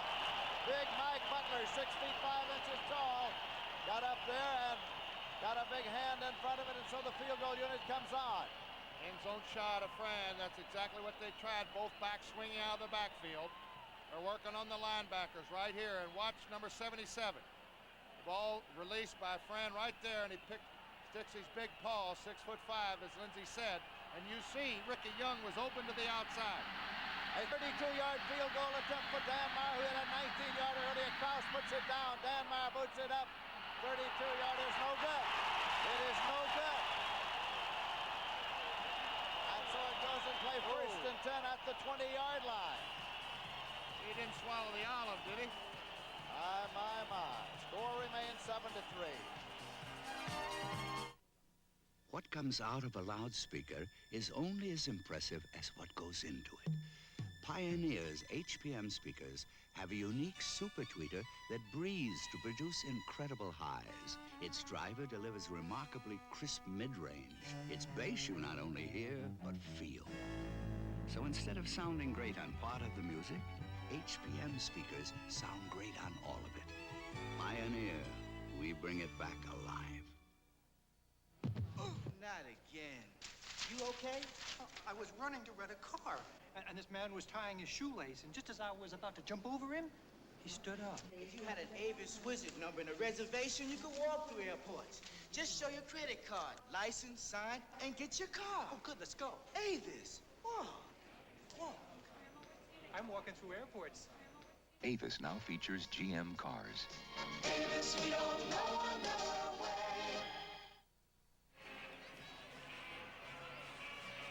Well, she's ready for something.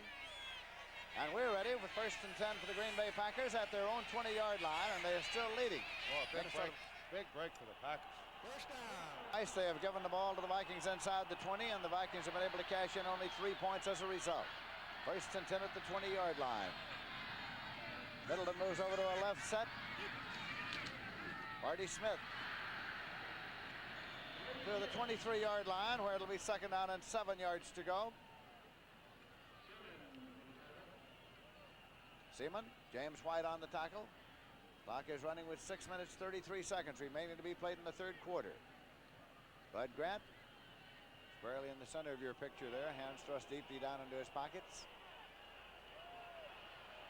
Lofton far to the left side, Andre Thompson to the right side on a 2nd and 7. Thompson in motion across. Middleton up to the 28-yard line. Picked up 5, it'll be 3rd and 2. Carl Eller came in to make the tackle. The kid runs hard.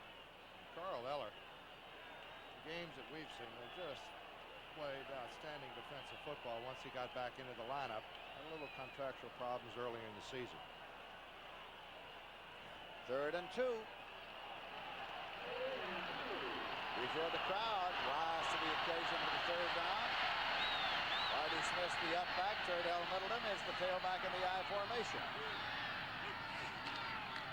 Middleton didn't get it. Not at all, because Fred McNeil was there. Oh, he made a great play too, Lindsey. He slid off the block to the inside and made the tackle. So the punting unit comes on, led out there by David Beverly. Knockdown, drag-out defensive battle here at Lambeau Field. Beverly's punted 4 times and averaged 28 yards so far. Kevin Miller has dropped back to receive the punt. 5 minutes left to play in the 3rd quarter.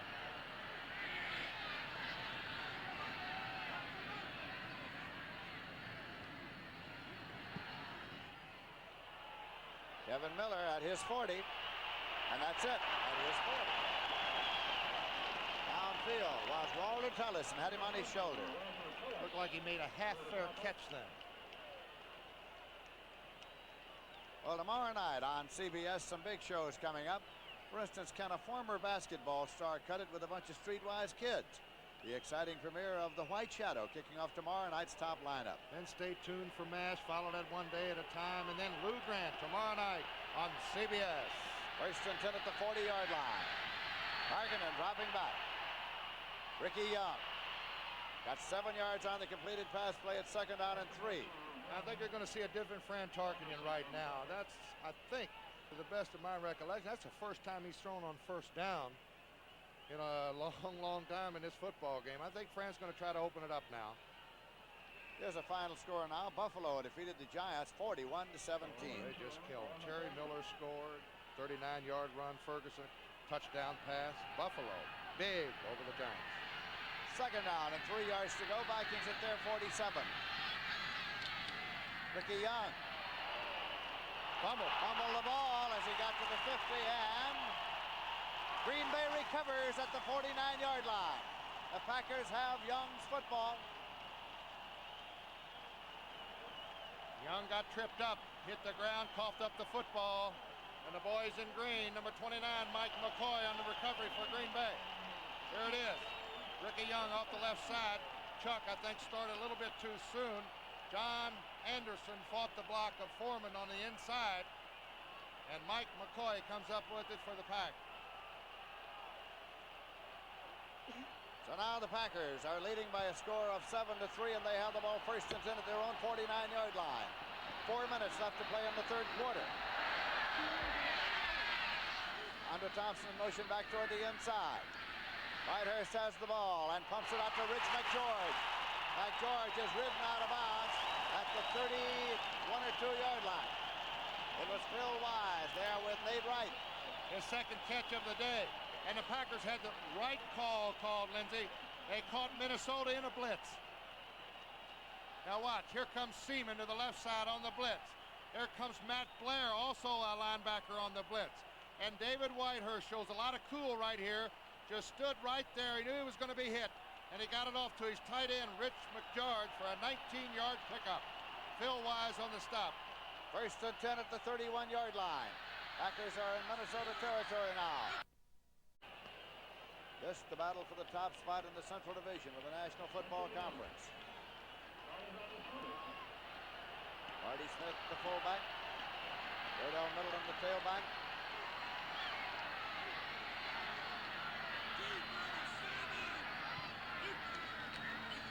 Middleton. And some blocking. Got to the 21-yard line. Jeff Seaman, number 50, bulldogging him there.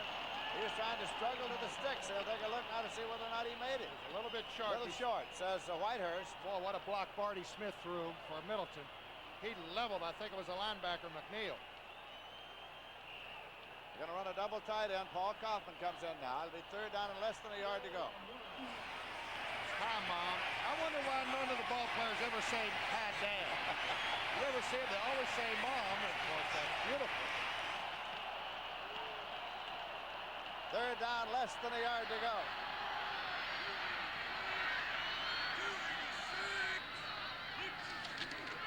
Marty Smith, 1st and 10 at the 20-yard line.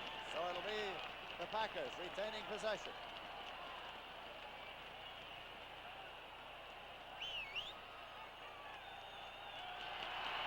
First down.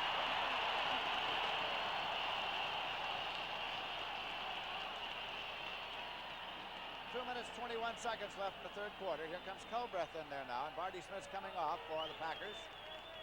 Culbreth and Middleton.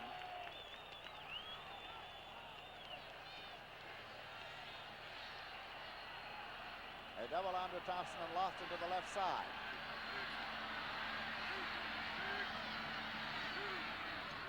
Onto Thompson and motion across. Culbreth almost missed the handoff. McNeil bulldogs him, but he struggled up there to the 17-yard line. He's got 4 yards on his own, Lindsey.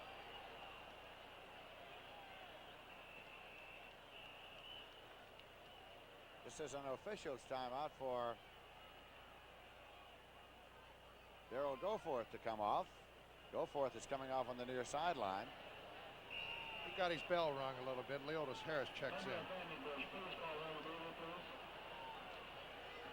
2nd down and 7 at the 17-yard line.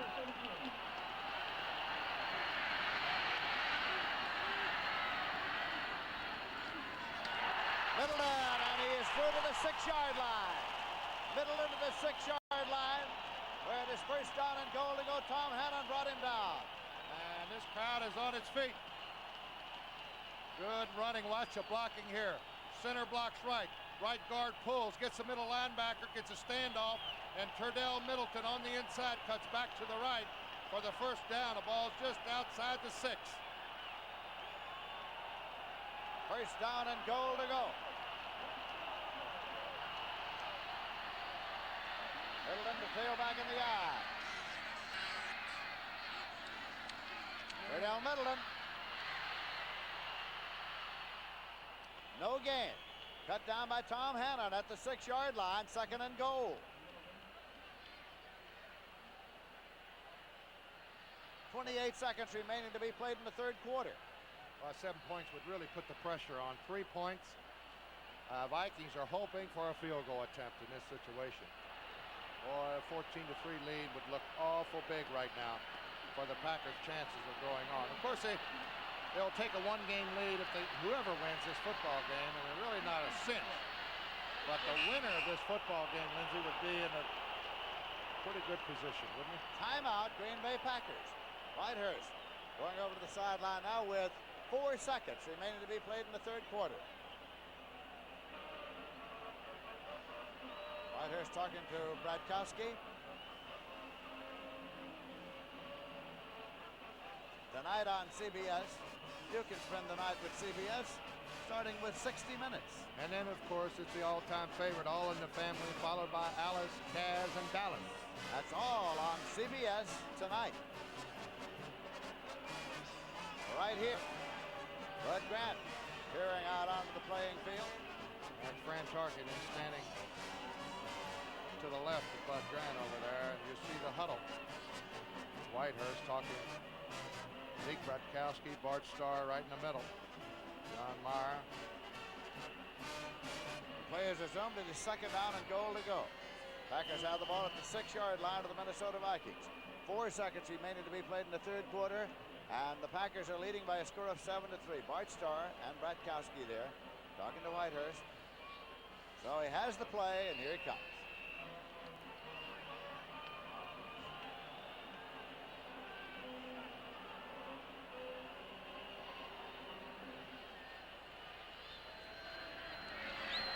Galbraith is the fullback. Middleton is the set back to the right side. Andre Thompson in motion back. Middleton, the 1-yard line. It'll be third down and goal at the 1. Turdell Middleton carrying. And a great tackle by Phil Wise. He had a big enough hole to score. He just got him around the ankles, Lindsey, and saved the touchdown. Watch this. Here comes Middleton off the left side. So that's the end of the third quarter with the score. 7-3. We now pause for a word for your local station. It might be easy for an enemy agent to infiltrate the MASH compound, but wait until he meets those madcap medics. Don't miss one of the funniest episodes of MASH tomorrow on CBS.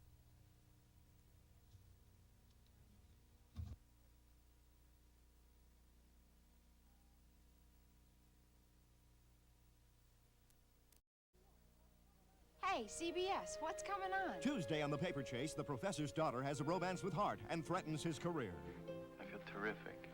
Kingsfield's daughter. You don't fool around, do you? Is there anything I can do? It's too late for that. It's your life that's messed up. Tuesday at 8, 7 Central and Mountain. You're on. As we start playing the fourth quarter, this is Lindsey Nelson with Paul Horning. Green Bay is leading 7-3. The Packers have it third and goal at the 1-yard line. Double tight end alignment. Galbraith and Middleton the setbacks for Whitehurst. Middleton hits a stone wall of Minnesota Vikings and is thrown back. Great defensive effort. Mullaney led the defensive charge. Mark Mullaney. Fourth down coming up. Field goal units coming on. Well, he lost a yard, Lindsey. That's why. He lost a yard on the play. You see the stack up right there. He is met by everybody in that defensive alignment for the Vikings. Now the ball's sitting at the just over the 2-yard line. So 4th and 2 to go for it there. It's a little not too good a gamble. It's going to be a 20-yarder, with Douglas holding for Marco. Just DeMarco will attempt it. Marco boots, and it's good. 20-yard field goal by Marco puts 3 more points on the board for the Green Bay Packers. And the score is now the Packers 10 and the Minnesota Vikings 3. So we have a quarter of football to go here now, with the Packers now in a 7-point advantage. Introducing a new American road car. The all-new Ford LTD for $79, with more front seat room, more rear seat room, more window area, and more handling ease than last year's LTD. Plus the power of a V8 engine standard. A road car to take you across town or across the country. This land is your land. This land is my land. To test drive the all-new LTD on your own roads, see your Ford dealer today. Oh, no! My blind date's early. Whew. You sure didn't spend any time getting dressed. Linda, tell him I'll be there a minute. Maybe you'd look better in Hager slacks. Or Hager sport coat and slacks. He could even afford a Hager vested suit. And that's a look I can't afford to pass up. Oh, Hi. Susan? Close enough. For me, Hager, because looking good makes you feel good. Ready or not, here I come. Just DeMarco is teeing it up on the 35-yard line to kick off, and Kevin Miller is dropped back center deep to receive it for the Minnesota Vikings. The differential is 7 points, with the Green Bay Packers out in front by a score of 10-3. There is the scoring drive, and Green Bay on the drive had the ball 4:22 on that drive. Had the ball 10 minutes in the third quarter. Kevin Miller at the 12-yard line to the 15, to the 20, to the 25, to the 30. And on a field, he stopped at the 37-yard line. It was Mike Douglas on the stop, so it is 1st and 10 now for the Minnesota Vikings. Well, let's see if the law of averages changes a little bit. I think we're going to see a different offense now for the Minnesota Vikings. Fran's got to start opening it up. He's got to start throwing on 1st down a lot more. Van Tarkenton marches up to the line. Wide receivers left and right, and the wingback left alone setback. And gives it off to Foreman, and Foreman got to the 40-yard line, pushed back by Butler and Barzalauskas. Gain of 3 will make it 2nd down and 7 yards to go. In the 3rd quarter, time of possession, the Packers had the ball 10 minutes, 11 seconds. Minnesota had it 4 minutes, 49 seconds. Here's Rashad coming out to a wide left. Sammy White to a wide right. The running backs are split for Fran Tarkenton on the 2nd and 7. Tarkenton. Tarkenton is sacked. He is sacked back at the 35-yard line. They're really putting a rush on Tarkenton today. Dave Roller again beat the block on the right side. He might not get credited with the sack, but watch Roller right there. He beat the guard and he's free. Now Franz moves over to the right. Barzalauskas is there and also Butler. So it is 3rd down and 12 yards to go. Vikings have the ball at their own 35-yard line. The defense is in for the Green Bay Packers.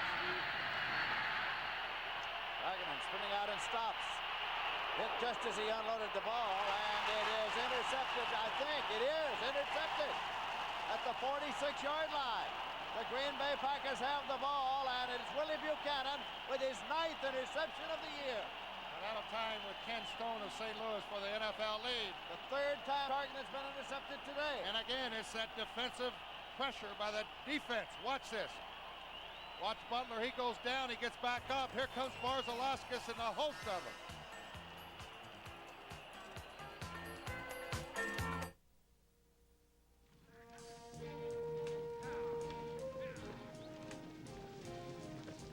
When you break horses for a living, the worst part is knowing they might break you first.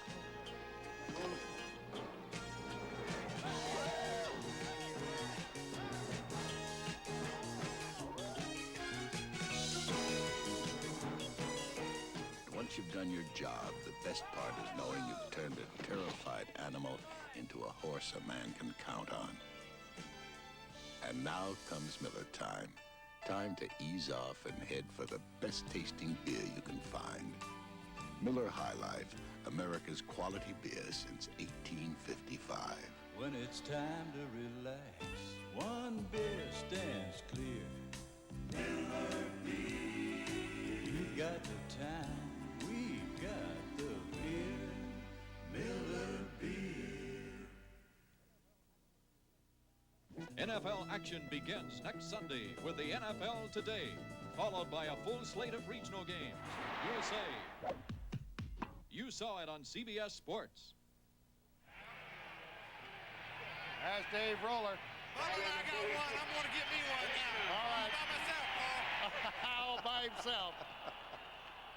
1st and 10 now for the Green Bay Packers at the Vikings 46-yard line.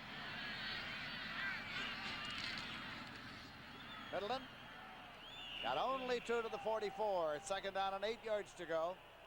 Middleton now needs officially 34 yards to reach 1,000 yards rushing for the year for the Green Bay Packers. Matt Blair made the tackle. Well, Atlanta has done it again. A couple of weeks ago, that home run pass in the last second. This time, with 1 second, 5 seconds left in the game, Bartkowski, a 1-yard touchdown pass to Mitchell. They edge New Orleans by 3. 2nd down and 8 yards to go. Big Barty Smith. Inside the 40 to the 39-yard line. Jeff Seaman made the stop. Carl Ella with him.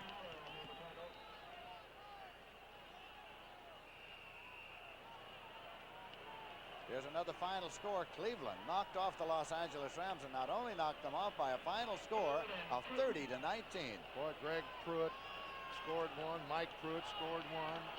Everybody had a good day for Cleveland. Brian Sipe threw for a touchdown. So the Rams are now 10 and 3. 3rd and 3 for the Green Bay Packers at the 39-yard line. Middleton cutting and driving, and he'll be marked up there at the 36, close to the first down. He's going to be a little bit short. This whole crowd's going to say go.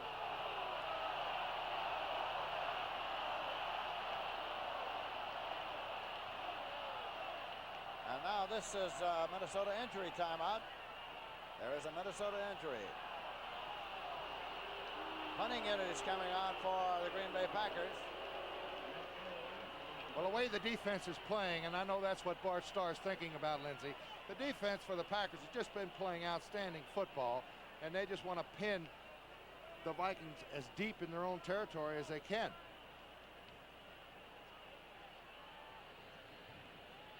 Fourth down and a yard to go as they set it up.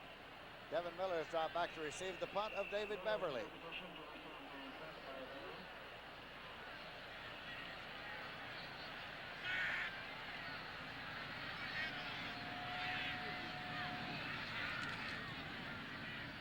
Beverly tries to scrib it. And it gets a lucky bounce, and it's going to be at the 5-yard line. First and 10 at a 5-yard line. When things are going right, they go right. They go all right. It was Jim Gano downfield to take the football for the Green Bay Packers. So Minnesota gets it, but they get it deep in their own territory. When play is resumed, they'll start first and 10 at their own 5-yard line. These are two of today's newest razors. The one on the right is the new Norelco rechargeable rotary razor. This one has 2 blades and pivots up and down. The new Norelco 36 blades in 3 adjustable floating heads and a new shaving angle. Both give you a close shave. But the new Norelco rechargeable lets you walk away from soap and water. Of course, they do give you one thing Norelco doesn't. Gotcha! The new Norelco rechargeable rotary razor. Still no gotcha! Announcing a whole new breed of Mustang for '79. The turbocharged Mustang from Ford. With the performance of an optional turbocharged engine that took Mustang from 0 to 50 in an average of 7.1 seconds. Precise handling from sports car features and more. Mustang Turbo in 3-door and 2-door models. Capture one at your Ford dealer now. First and 10 now, Minnesota Vikings. They have the ball in advance of their own 5 near their own 6-yard line. And targeting out the control. But they leave it on the ground again to Chuck Foreman. And he is stacked up by Butler and Roller. Oh, they're aroused. Lindsey, this has to be the best this defense has played all year long. Man, that defensive charge for that front 4, especially for Green Bay, they're just coming full blast. Loss of a yard on the play, makes it 2nd and 11. Fran Tarkenton has thrown only 15 passes all day long, completed 5 and had 3 intercepted. Total yardage on passes for Minnesota, 35 yards. That's unreal. They have yet to make a first down throwing the football. Ricky Young in motion across. Fran Tarkenton from the end zone. Out into the right flat. Ricky Young up the sideline. Got to the 16-yard line. Close to the 6, Steve Luke made the tackle over there.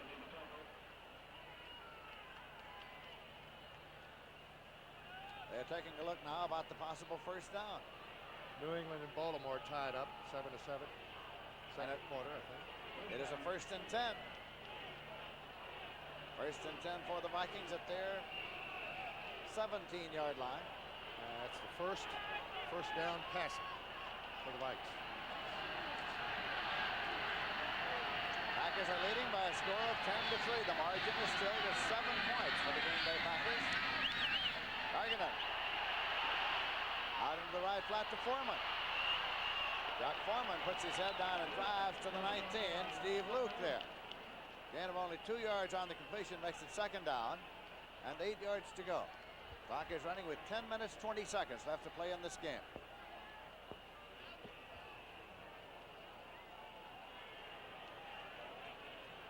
Tucker's the only wide receiver, and he's a tight end.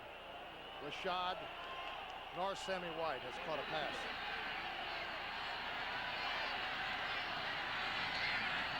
Targeted.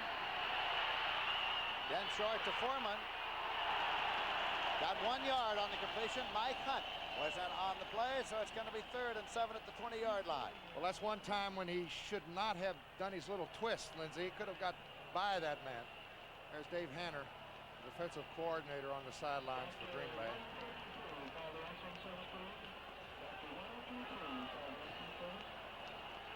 Washington's coming to the ball game now. Harry Washington, a wide receiver.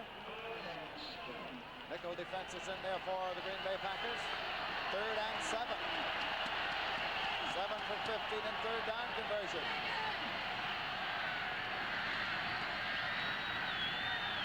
Targeted. To Foreman at the 30. To the 34-yard line. It is 1st and 10. Mike McCoy on the tackle. Passing situation, trying to double team Roller every time. Here's an early first quarter score. Seattle up to their old tricks. They probably the only team that manhandled Oakland this year. Earlier, 28-7. They lead Oakland 7-0 first quarter. First down and 10 yards to go for the Minnesota Vikings, the perennial champions in the Central Division of the National Football Conference. Pick up of 14 yards on that last pass play. Here's a pitch to Foreman. And he's cut down for a loss. Mike Butler undercut him over there at the 28-yard line. Now the Vikings are playing against a wild bunch today. Mike Butler, a great defensive play, didn't make the tackle, but he just broke up the play completely. There's Fran's stats on the day. Not one of the typical targeting days we're used to. In fact, his average this year in the first 12 games is 21 completions and 36 attempts. That's his average per game. 2nd down and 16 yards to go. Ball is at the 28-yard line.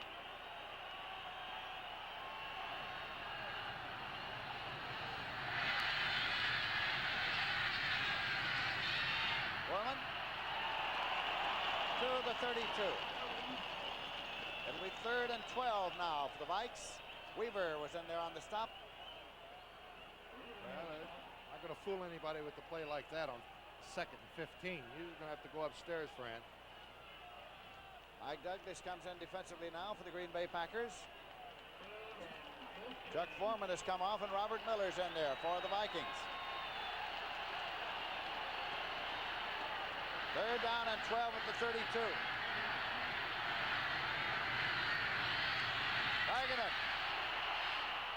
Complete. Robert Miller did not get the first down. Stretched his body out hopeful. He's a couple of yards short at the 42. Mike Douglas on the tackle. 4th down coming up. Punting unit coming on for the Minnesota Vikings. 6 minutes, 52 seconds left to play in the game. The Packer defense getting a great hand here. Greg Coleman's in to do the punting, and Johnny Gray has dropped back to receive it for the Green Bay Packers. Packers are leading by a score of 10-3.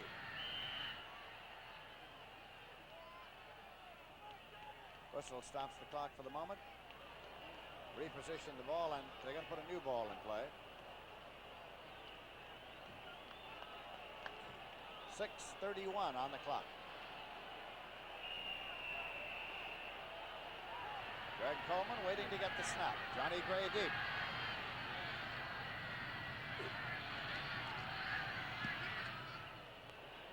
Johnny Gray at the 19, and that's it. Downfield on the coverage was Nate Allen. So the Packers get it. 1st and 10 at their own 19. It was a 38-yard punt. 6 minutes, 13 seconds left to play. The Green Bay Packers are leading the Minnesota Vikings by a score of 10-3.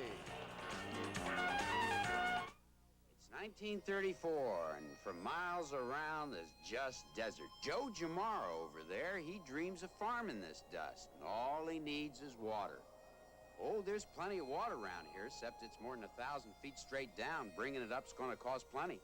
More than Joe's got, for sure. So where's he going to get the money to drill for water over 1,000 feet down? Where? From the money folks keep in their full-service bank. You see, America's bankers back Joe and thousands of other farmers, too. So today, you know that desert as the San Joaquin Valley. It looks like this for hundreds of miles. And the food from here, well, it reaches every table in America. So the next time you're shopping and you see a butte like this, remember, You had a part in it with the money you put in your full-service bank. America's bankers, helping you change things for the better. It was a team sport, but these kids couldn't get it together on or off the court until the man they called the White Shadow showed them how to become winners. The White Shadow, premiering Monday. Sideliners are in action here at Lambeau Field as the Green Bay Packers lead 10-3. They have the ball first and 10 at their own 19. David Whitehurst brings them up. Verdell Middleton goes into the tailback from the I formation. Barty Smith is the up back. Verdell Middleton wants to cut to the 20, 25. Necktied at the 25-yard line. It was Jeff Seaman, the middle linebacker. Gain of 6 on the play makes it 2nd and 4. Well, Middleton's been very active, Lindsey. 30 carries, 73 yards, and they've been tough. Out of the eye, here's the pitch around the right side. Barty Smith out in front. Knocks the linebacker out. Actually, Matt Blair did a pretty good job. Messed up the timing a little bit, but Middleton gets 6. Running backs are split in this alignment. Big Barty Smith. Fumble the ball. Minnesota Vikings have recovered. The Vikings get the ball at the 26-yard line. Keep in mind the Vikings trail by only 7 points in this game. They have it 1st and 10 at the Green Bay 26. And I'm telling you, if you're Bart Starr standing on the sidelines, that is the one thing that he would just had to be hoping and praying wouldn't happen. A fumble and a turnover right here. Here it goes, Barty Smith off the left side. Now that looks like a big hole. Fred McNeil just reached back and grabbed the football, and I think he's going to come up with it. Fred McNeil on a very clutch play for the Vikings. 5 minutes, 27 seconds left to play in this game. 1st and 10 for the Vikings, the Green Bay 26. Green Bay's leading 10-3. Ricky Young drives to the 20-yard line and inside. Steve Luke there on the stop. Just across the 20, it's going to be 2nd down and 4 yards to go for the Minnesota Vikings. 3 times the Green Bay Packers have turned that ball over to the Minnesota Vikings deep in Green Bay territory. And they got only 3 points so far. But now we're at the crucial part of the contest with 4:56 left to play. What did I say about law of averages? About time something happened for the Vikings. Ricky Young got about 2 to the 18-yard line. Mike Butler was there. It'll be 3rd down and 2 yards to go for the Vikes. Or maybe 3. It's going to be spotted at the 19-yard line. Get him only a yard on the play. I don't think you'll see a field goal in this situation. I think the Vikings will go on 4th down, even if they come up short here. They trail by 7 as the Packers lead them by a score of 10-3. This bomb, please send a heater. Crowd is trying to lend assistance to the Packer defense. Look at Butler. Ricky Young, but Butler's got it. Butler had him in his grasp as they tried a version of the Statue of Liberty. A version of the Statue of Liberty, one of the oldest plays in football, but Butler was right there. Lindsey, he was making an outside pass rush. Watch this. Here he comes. Nobody blocks him. And Ricky Young, he looked up and he said, well, look what I got right here. 4th down, 11 yards to go. The ball is at the 26-yard line. The big play coming now for the Minnesota Vikings and for the Green Bay Packers. 3 minutes, 25 seconds left. 4th down, 11 yards to go for the Vikings, who are looking for the big play here.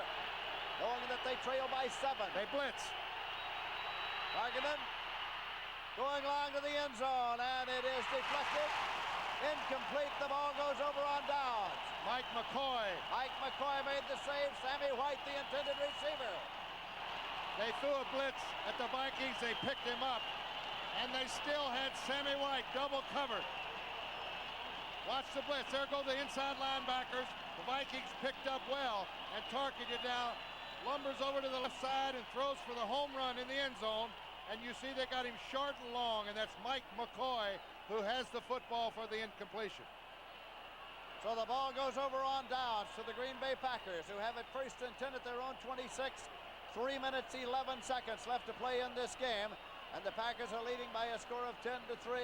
At the start of the day, these two teams were tied for the top spot in the Central Division of the National Football Conference with identical records of 7 and 5. Cordell Middleton out to the 30-yard line. Picked up 4 yards on the play, and so it'll be 2nd down and 6 at the 30. We approach the 2-minute warning now. With the clock running, we're at 2:55. Green Bay Packers, of course, trying to run out that clock now, control the football, eat up the clock. And they're getting ample assistance from the sellout crowd here at Lambeau Field, the Packer fans, who've had a few years to wait for a great deal to yell about. Andre Thompson in motion across. Middleton again. He moved it up to the 34-yard line before Matt Blair made the tackle. The record for most attempts in Green Bay history is 32 by Jim Grabowski, along with John Brockington. Middleton now has 31 attempts for 77 yards. Here's a timeout, Minnesota. Now they want to stop that clock before it gets to the 2-minute warning, so that there'll only be 9 seconds used until they get down to the automatic timeout. So with 2:09 remaining, the Minnesota Vikings call for a timeout. Mixed Team Golf Championship coming up next Saturday and Sunday at 4 p.m. Eastern Time on CBS. And you'll see the defending champions, Jerry Pate, Hollis Stacy, Donna Young playing with Lee Trevino, Nancy Lopez will be there. It'll be some great golf. Mixed Team Golf Championship next Saturday and Sunday, 4 p.m. Eastern Time, right here on CBS. When play is resumed, the Green Bay Packers have the ball. They have it 3rd and 2. They have it at their own 34-yard line. We have 2 minutes, 9 seconds left to play in the game. The Green Bay Packers, who were 6-1 early in the year, then faded and lost 4 of their last 5. They played a crucial game against these Minnesota Vikings earlier this year at Minnesota. And the Minnesota Vikings won the ball game. And it's been that kind of a race. However, the Green Bay Packers have never been out of first place since opening day of this NFL season. They have been tied for it. They were tied for it today, but they have never been out of first place. 3rd and 2, double tight end. Rich McGeorge, Paul Kaufman in there. Marty Smith, Cordell Middleton with the setbacks.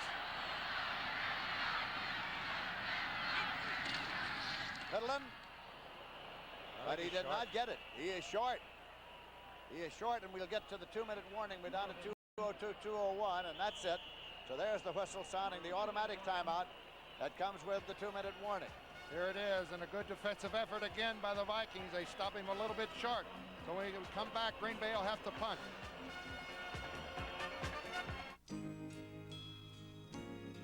The best place a Firestone tire can be is bringing together you and me with all the folks we want to see for the holidays.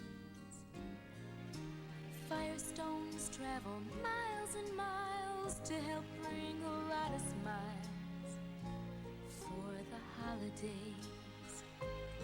It's the biggest thing we do all year. Fill your loved ones' hearts with cheer. Makes the kids all shout, we're here for the holidays. What better job could a Firestone do than travel an hour a day or two and bring someone special back to you for the holidays? At Firestone, we think one of the best places our tires can take you is home for the holidays. Chicago Bears have defeated Tampa Bay by a final score of 14-3. These Green Bay Packers play those two teams in the next 2 weeks. Miller in the new position to Bears. What are they now, 5 and 8? 5 and 8. Now on 4th down, David Beverly is back to punt, and Kevin Miller is dropped back to receive the punt for the Minnesota Vikings. 2 minutes left to play in the game. The Packers have a 7-point lead. 10 men on the line for the Minnesota Vikings. Beverly gets it off. Kevin Miller waits at his 29. He has it 30, 35. Drops the ball, but it is Out of bounds at the 43-yard line.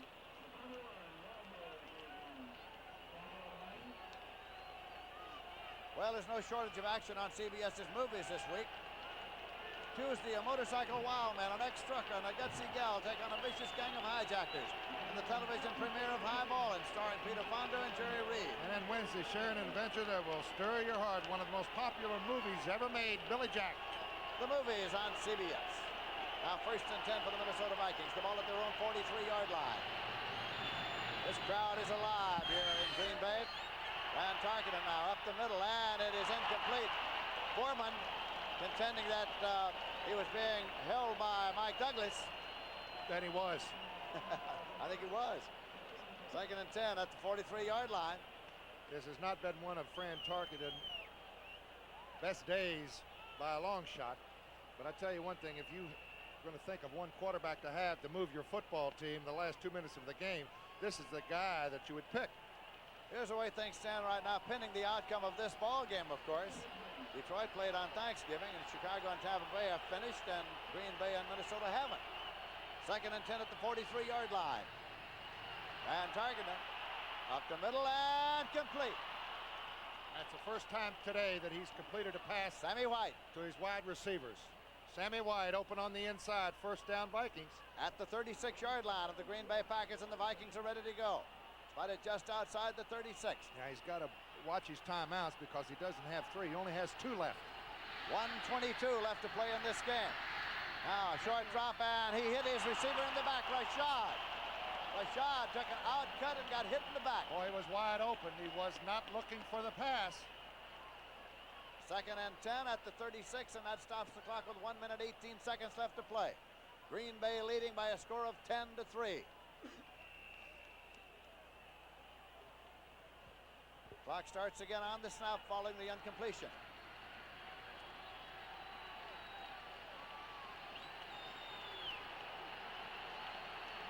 This crowd in Green Bay exhorting the Packer defense. Short drop, and again to Rashad, and he's wide open again. At the 30-yard line, a gain of 6. It'll be 3rd and 4. Smart call by Tarkenton. A lot of your veteran quarterbacks will do that. They'll have a run of pattern. He's open. They incomplete. They come back and they say, let's run the same thing. Now that pass is a duplicate of the one that Rashad was not looking for the time before. And Fran came right back to it. He's wide open. This time Rashad's looking. You see Estes Hood, number 38. Steve Luke with help from John Anderson. Now they take a timeout. The ball is spotted at the 29-yard line. So it'll be 3rd and 3. 3rd and 3 at the 29 when play is resumed, and the clock is at 1:10. Minnesota Vikings talk it over. There won't be any field goal attempts here. They have 1 timeout remaining.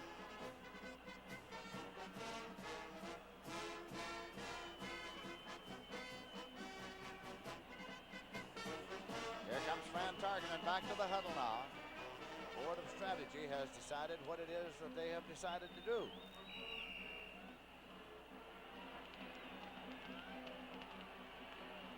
The lowest point production all year long for the Vikings. Washington to a wide right, Rashad to a wide left. Sammy White set in the slot right. 3rd down and 3 yards to go. Watch those backs, those split backs. Here comes the blitz. Tarkenton puts it up over the middle, and Foreman drops the ball. Incomplete is the call. Incomplete. Foreman had it just for a second. The call is incomplete. 4th down and 3 yards to go at the 29-yard line. 1 minute 5 seconds left. He slipped behind the defender. He thought he had the football. There's the blitz on. There's Roller and Barzalauskas. He lobbed it over Mike Butler, who was covering Chuck Foreman on that, and he just couldn't hold on to the football. Another look. Here comes Anderson. They had everybody coming. Ricky Young gets a good pickup on the linebacker. Here's the lob. Right there, he had it. Chuck will make that catch 9 out of 10 times normally. 4th down and 3 yards to go for the Vikings. They held the ball at the Packers' 29-yard line. Van Tarkenton runs it, and it is taken out of bounds by Ricky Young. Ricky Young took it out of bounds at the 23-yard line. This game's not over with, folks. First and 10, and the clock says exactly 1 minute left to play. What a clutch fourth down play. Just a little flare pattern to Ricky Young. That's his 70th reception on the year. Oh, he's over 70. What's he caught today? 5 for 38. That gives him 73 catches. Here it is on the outside, and he got out of bounds to stop the clock. So now Ricky Young is tied with Chuck Foreman for the all-time lead in passes caught this season. Foreman had 73 and 75. First and 10 at the 23-yard line. Tarkenton. Rashad at the 15. Scissored out of bounds. No, he did not get out of bounds. Keep it running, he says. How could he not get out of bounds? As it was killed there at the 15-yard line. The clock is running. Bad call. Should have stopped the clock on that. He was knocked out of bounds. Dropping back is Tarkenton. And from behind, he is taken by Johnson. Ezra Johnson. Ezra Johnson.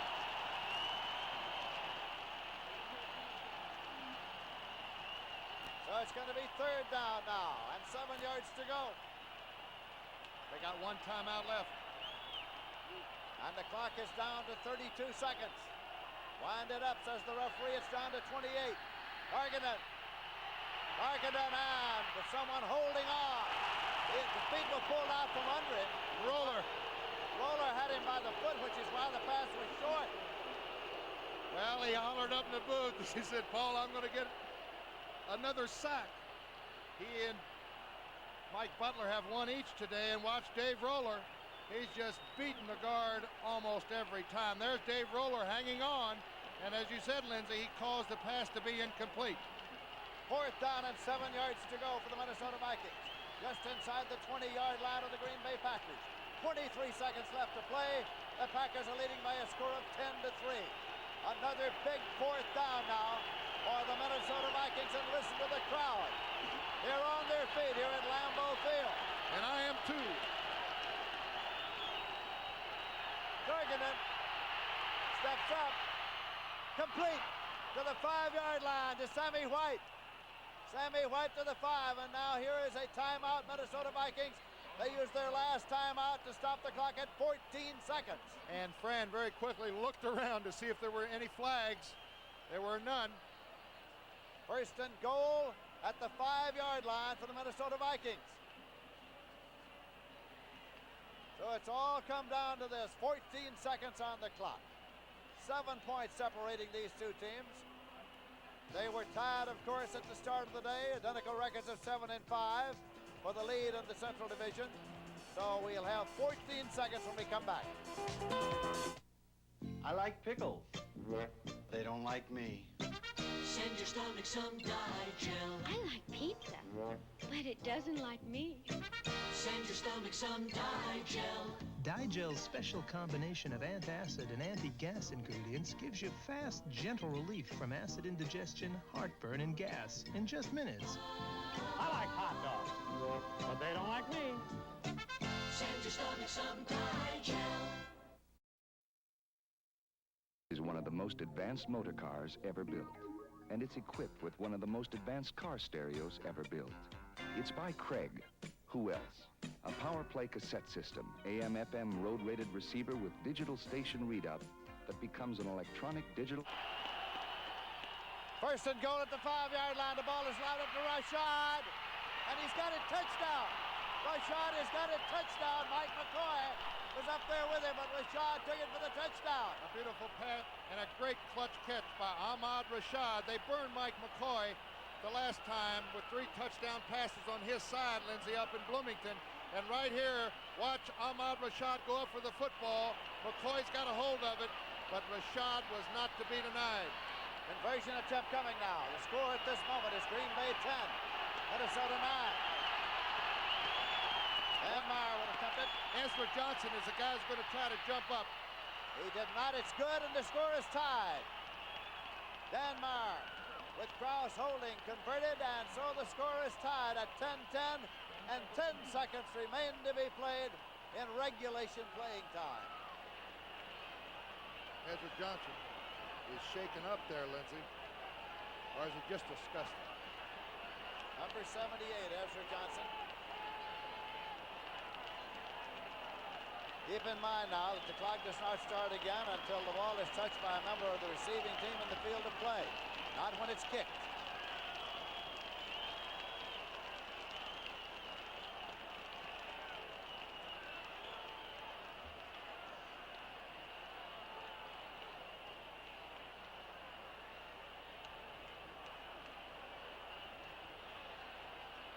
So now the Minnesota Vikings huddling before kicking off.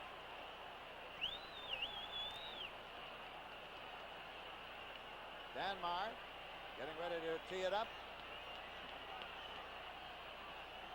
Andre Thompson is center deep for the Green Bay Packers. So we'll start all over again in sudden death. Sudden death procedure, of course, is a coin is flipped, 3-minute wait, and the ball game gets underway. And Big Mo might have switched over to the whites.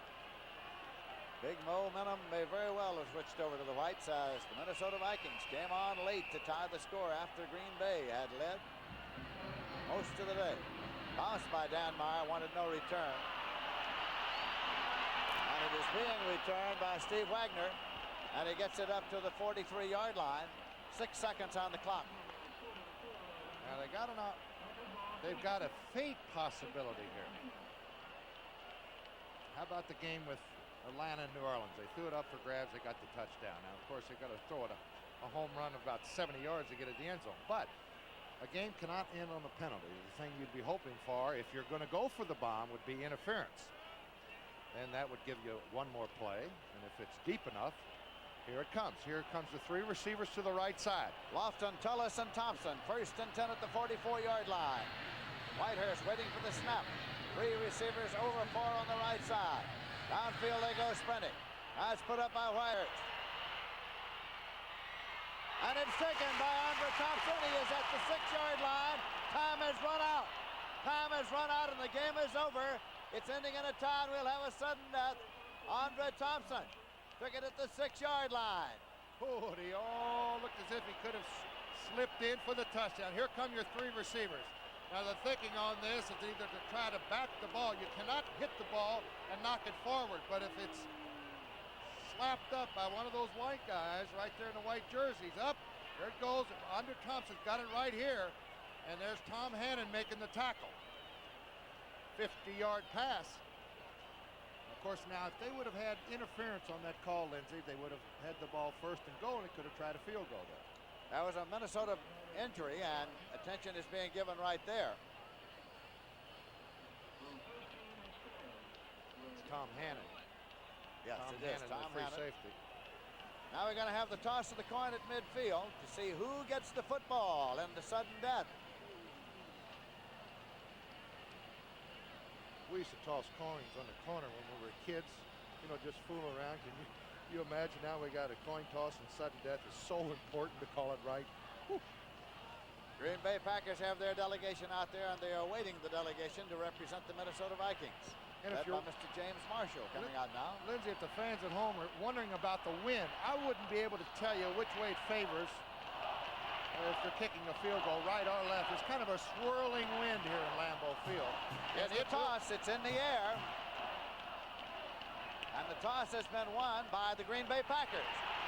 They will doubtless elect to receive. The team that has won has elected to receive every time in NFL history, except that time in Dallas. But Abner Haynes says, we'll kick to the clock.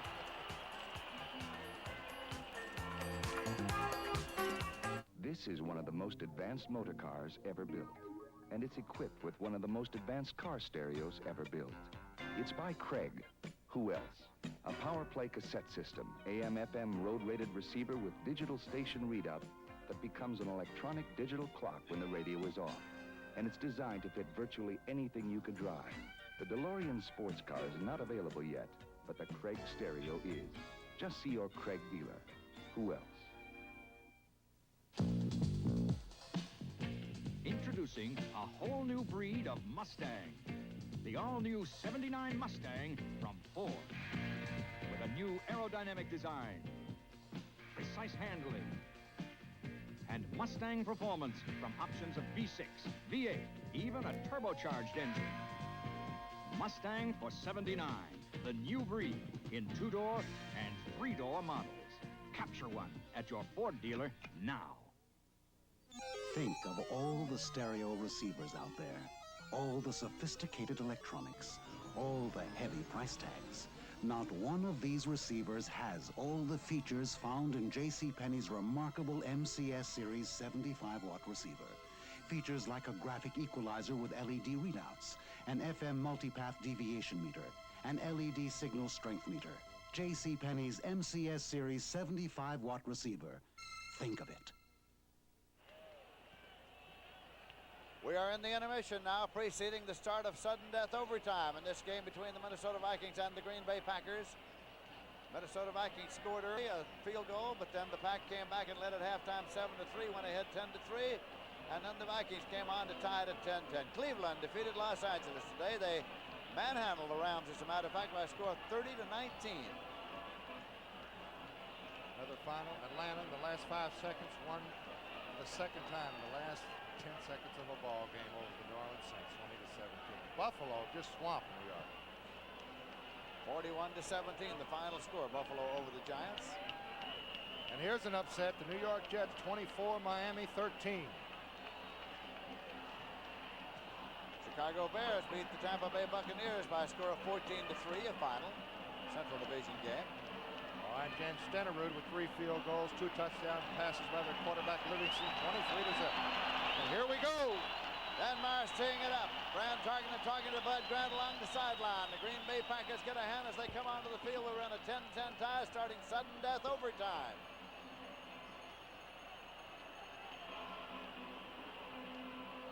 They're playing for the conference lead, Lindsay. Vikings a slight favorite coming into this football right here on the home turf of the Packers. Whoever wins it will be right there in the catbird seat. They're heading down to the last 3 games. Heading down the stretch with 3 to play. Somebody's going to be a full game on top. Andre Thompson has dropped back center deep now for the Green Bay Packers.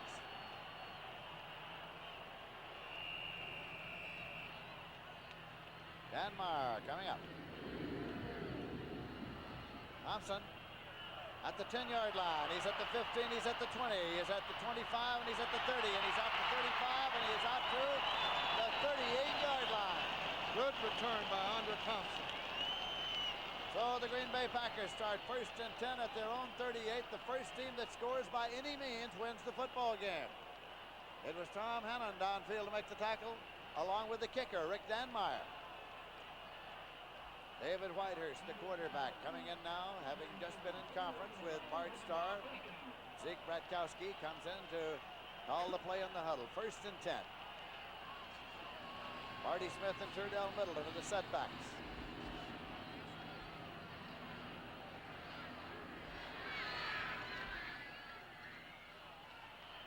Turdell Middleton to the 40-yard line. Gain 2. James White made the tackle. 2nd down and 8.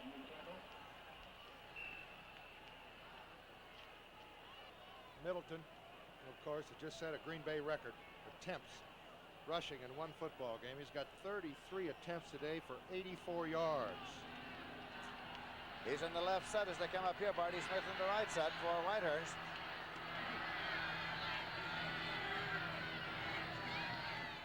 Whitehurst retreats, pumps it, and it is complete. Taken by McGeorge. Over the 50-yard line to the 49. 1st and 10. Again, a completed pass, 3rd of the day, caught by Rich McGeorge. And that ties him in the all-time Green Bay pass receiving as for tight ends. Ron Kramer had 170.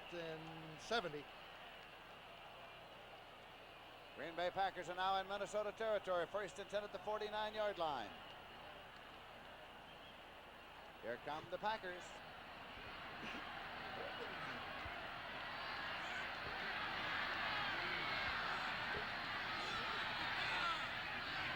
Andre Thompson in motion across.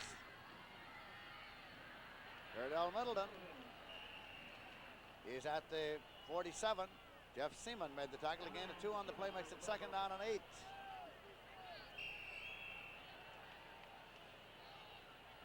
Middleton has been the workhorse of the day. He's from Memphis State. Needs 11 yards to go over the 1,000-yard rushing mark in a season. John Brockington, the last one to do that for Green Bay. Lofton goes to a wide right under Thompson left. Second down and 8 yards to go.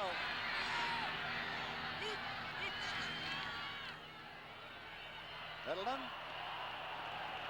drives to the 43-yard line. Matt Blair brought him down. A gain of 4. It's going to make it 3rd and 4.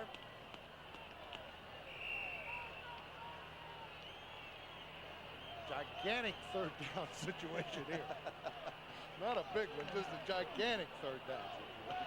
It's all of that. Because any time in sudden death you give up the football, you're in imminent danger. Just as important for the Minnesota Viking defense. Whitehurst. McGeorge could not hang on. Rich McGeorge at the 40 could not control it. It's 4th down coming up. He juggled the football. Bobby Bryant was right there. If he could have held on, I think he could have made the first down. But Bobby Bryant was in tackling position. Beverly's coming out to punt it away now. Kevin Miller races onto the field to go deep for the Minnesota Vikings. Well, they'll cover that outside receiver. Beverly has thrown 2 passes. Last week he completed one for confirmation, but he wouldn't try it here. 10 men on the line for the Minnesota Vikings. Or would they? Beverly puts it up high and relatively short. Hits on the 25, bounce to the 20, 18, near the 17-yard line. So the Vikings get the football now. They get it in their own territory, 1st and 10. He was trying to kick the football very, very high, let the coverage on the punt get down there and trap him inside the 10. But he hit it just a little bit too high. 25-yard punt. Spotted in advance of the 17, just short of the 18. Fran Tarkington, the old pro, brings him up now. Chuck Foreman and Ricky Young. Ricky Young.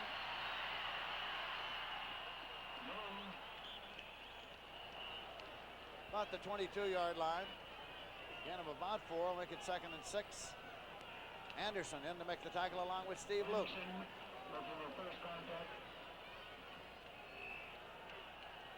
Score tied 10-10. We were in sudden death before a Foreman, and he is pulled down immediately by Dave Roller. Well, you can't say enough for Roller today. Unbelievably quick. A loss of 2 on the play. It'll be 3rd down and 8 yards to go. Here's Tarkington, little handoff to Foreman, and Roller beats his man again. Harry Washington comes into the ball game now, the wide receiver for the Minnesota Vikings. 3 wide receivers, Rashad, White, Washington, on a 3rd and 8. Tarkington is sacked. He's wrapped up at the 11-yard line. Ezra Johnson with help from Mike Butler. Oh, he just flew in there. I tell you, the 2 defensive ends for Green Bay are very, very quick. Ezra Johnson, they say, is probably the fastest guy on this football team. He runs right with James Lofton. 4-4 for a defensive end. We've already seen him on reverse on a kickoff. And right here, Fran knows he's in trouble. No way to get that pass off. Punting from his own end zone, Greg Coleman. Johnny Gray has dropped back, standing at his own 40, or rather at the Vikings 45 to field it.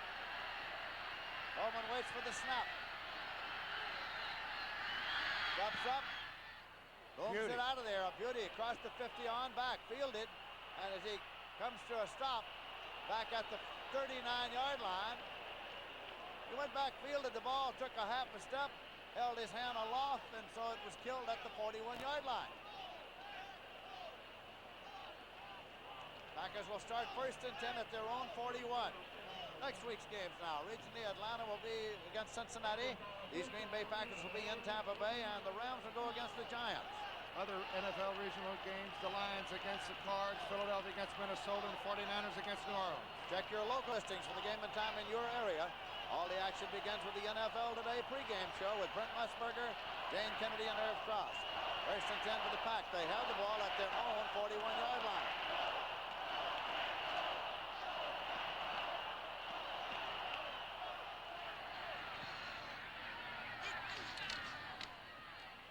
Cordell Middleton.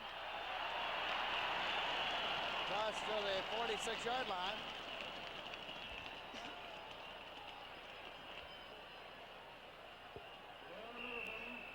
Second down and 5 yards to go at the 46. Here's Chester Markle on the sidelines.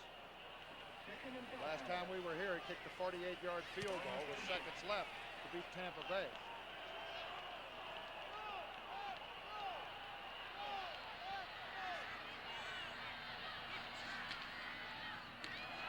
Big Marty Smith to the 50-yard line. Nothing fancy, just straight ahead. It was Fred McNeil on the stop. It's going to be third down, about a yard and a half.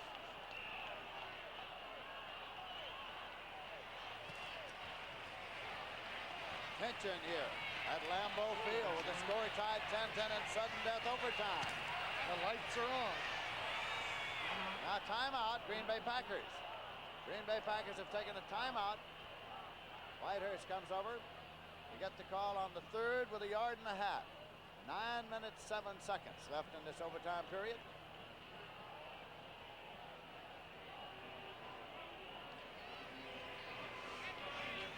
Our producer is Mr. David Fox. From the city of New York. And our director is Mr. Chris Erskine. The city of Chicago. All of the people who have made this telecast possible here this afternoon.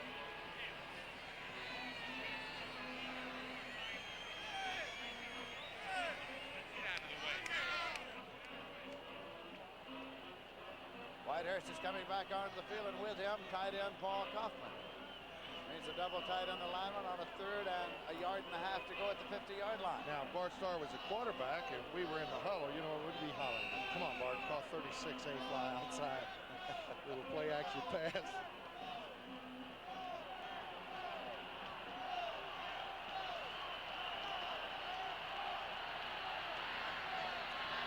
Smith and Middleton. Smith, well, with a little second effort, he may have. It's very close. And again, it all depends on where they mark it. So they stop the clock to bring out the chain to measure for the possible first down. I think they're going to be a little bit short. I thought so myself at the time, but we'll find out for sure right now. Looks to be a shade short, just a shade. They're going to punt it. It's a shade short. They'll punt it. Surely you wouldn't go. If you don't go here, if you don't make the first down, it's almost a give up. So punter David Beverly comes on. 8 minutes, 54 seconds left in the overtime period. And if nobody scores, it's a tie. It is a tie.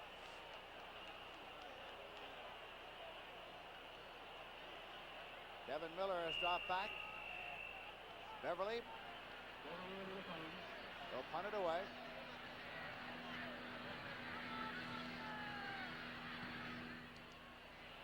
Kevin Miller at the 20, and he is hit immediately by Estes Hood. Estes Hood was down there waiting for him, and so the Vikings start first and 10 at their 21-yard line. Score tied 10-10. We're in a one-quarter sudden death overtime period with 8 minutes, 37 seconds left to play. And the way these two teams have been battling all day long, Lindsay, it's not out of the realm of possibility that this could go right down to the wire with the tie. It could, in fact.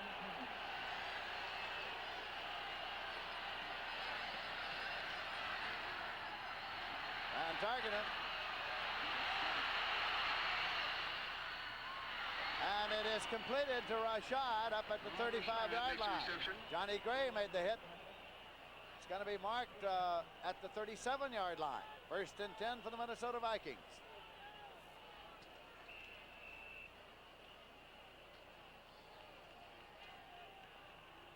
A 17-yard pickup on the pass play from Tarkenton to Rashad.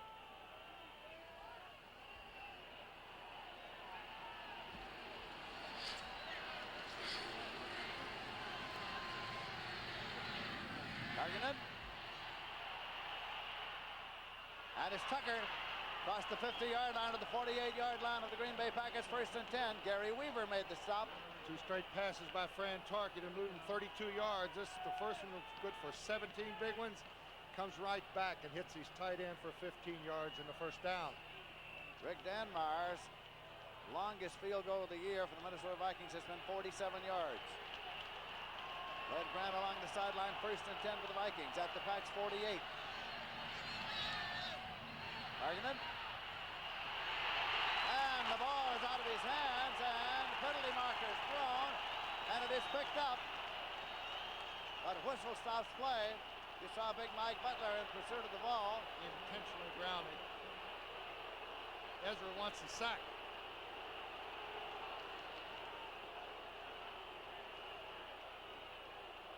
Intentional grounding is exactly what's been called.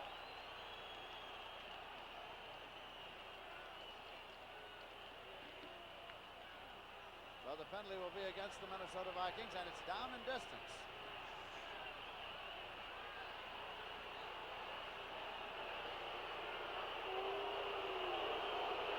And the crowd here in Green Bay is not happy.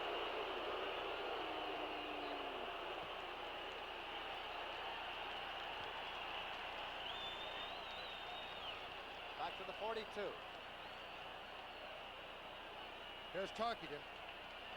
Nobody was anywhere close to being a receiver on here. He sees Ezra Johnson right here. He just tries to get the football away. And I guess they, the fans really didn't know how many yards he'd be penalized, probably figuring 5, but they're figuring 10 yards and the loss of a down. So 2nd down and 20 yards to go for the Vikings at their own 42. 7 minutes, 18 seconds left in the overtime period. Robert Miller, Ricky Young in the backfield. Young in motion to the outside left. Miller, Robert Miller inside the 40-yard line. Just short of another first down. Steve Luke made the stop. Well, that's the biggest run of the day. A little quick trap up front. Good blocking by the Vikings. End zone shot. Center blocks left. The right guard traps. Here comes Robert Miller. He broke a tackle by Barzalauskas. Almost got him by the shoot toss, but he just kept his balance. Good run by Miller. Willie Buchanan is injured on play. So the training staff of the Green Bay Packers is out there. 20-yard pickup by Robert Miller. It's going to be about a yard short of the first down. It will be 3rd and 1. Buchanan's being assisted off. Ball is at the Green Bay Packers 39-yard line.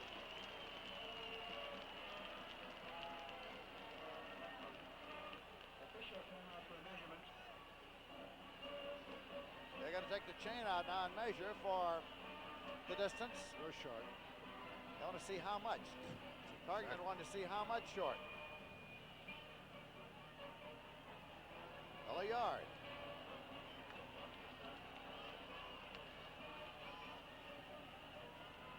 So they use the chain to spot the ball now at the inbounds marker. Score tied 10-10. Sudden death overtime in Green Bay. The Vikings and the Packers.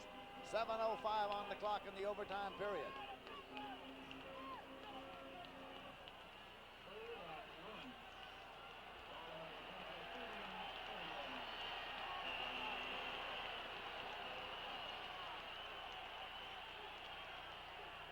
Here come the Vikings.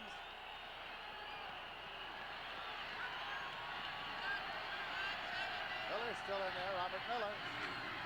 Foreman. First down. 1st and 10 at the 35. Receivers check back in. Rashad, White, Ricky Young. Let's see, Chuck's 22 carries a day, 46 yards. If you'd like to know what kind of range they're getting into, if they kick the field goal right now, it'll be a 52-yarder. So that is what they're shortening up on from here on out. It's the Packers' first overtime of this season. Dropping back is Tarkenton. And he completes it at the 30. And it's taken on down by Ricky Young to the 10-yard line. First down and 10 yards to go at the 10 for the Minnesota Vikings. 25-yard pickup. Fran finally getting a little pass protection in this series, Lindsey. Here he is, goes back. Now he's got all the time in the world to look around and survey his receivers going downfield. There's your tight end crossing. Here comes Young coming back from against the grain, and he's got some people out in front. That's Bob Tucker getting a block on Steve Luke, who's in on the stop. So it is first down at the 10-yard line.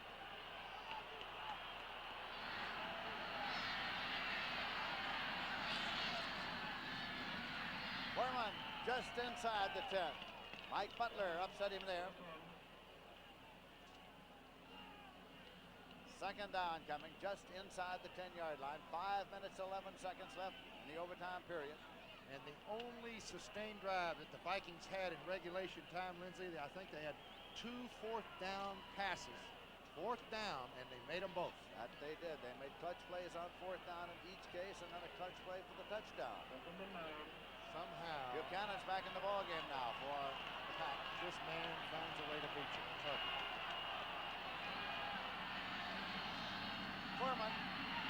Foreman to the 5 and inside the 5-yard line. He's at the 4. It'll be third down coming now. Steve Luke was there on the tackle. They're not going to waste any more time. Here comes the field goal team.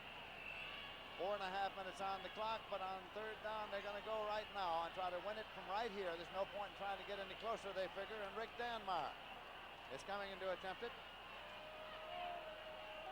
Danmar had a 19-yarder to put the Vikings on the scoreboard early, and this will be a 21-yard field goal attempt. Krause holding for Danmar. Krause holding for Danmar. Krause puts it down. Danmar boots it up. It is no good. It's no good. He missed it. It is no good. And so the ball goes over at the 20-yard line to the Green Bay Packers as Danmar missed the field goal attempt from the 21-yard line. Well, he missed an earlier one. I thought he swallowed the olive again. All it was an extra point, Lindsey. Just keep your head down. Here's an end zone shot of it. Ball's placed by Paul Krause, and he just shanked it to the right.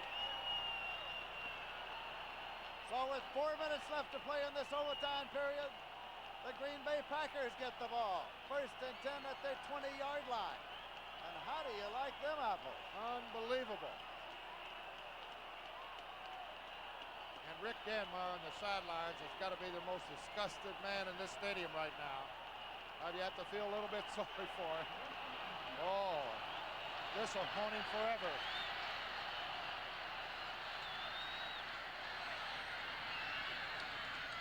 Whitehurst has the football.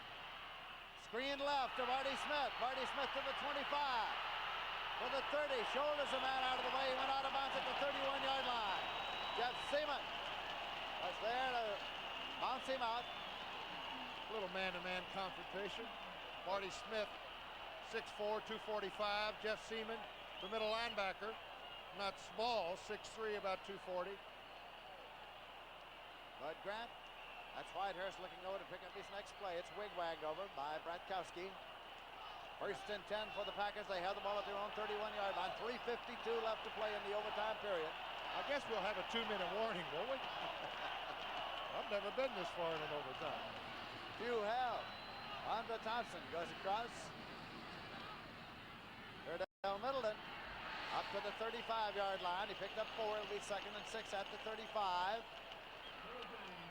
Keep in mind that if nobody scores in this quarter, in this overtime period, it simply goes into the record books as a tie game.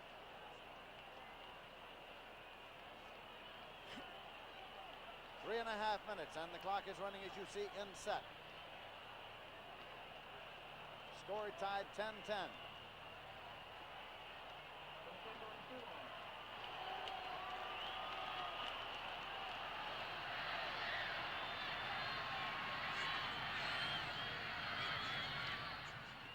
Curdell Middleton to the 40, and he is hauled down now at the 44-yard line. First and 10. Matt Blair made the stop there. But it's the Green Bay Packers who are moving upfield. 2 minutes, 54 seconds on the clock. Score tied 10-10. Well, what a fine young running back they have in Curdell Middleton. He's over 100 yards. 38 carries, 110 yards today. He rushed for 1,002, and it's been posted now. 1,002 for the season. You see the clock running.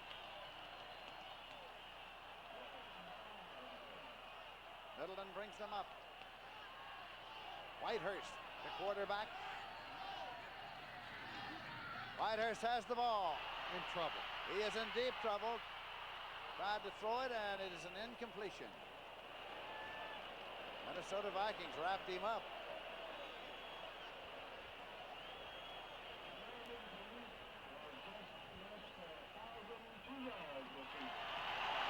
The roar you hear is the announcement that Turdell Middleton has rushed for 1,002 yards. That's the response of the crowd.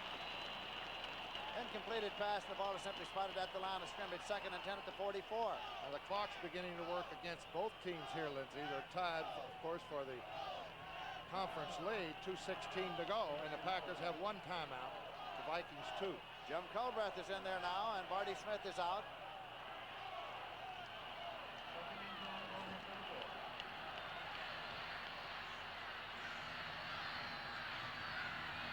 Andre Thompson across. Comes a reverse. The reverse. It's Lofton, and it's flea flicker, and Whitehurst throws incomplete. Pulled off the alumni play here in the dying moments of the overtime period. 3rd and 10 at the 44. Here comes the old flea flicker. Here's a pitch. Middleton hands off to Lofton, who throws it back to Whitehurst. Now trying to go downfield. He's a little bit too far to throw the bomb here. He's run out of coverage, so he tries to just throw it over the linebacker's head to Middleton, and he couldn't get to it. The Green Bay sideline. 3rd down and 10 yards to go. Green Bay's ball at their 44. Turdell Middleton has come off Nate Simpson as he placed him. Jim Culbreth stays in.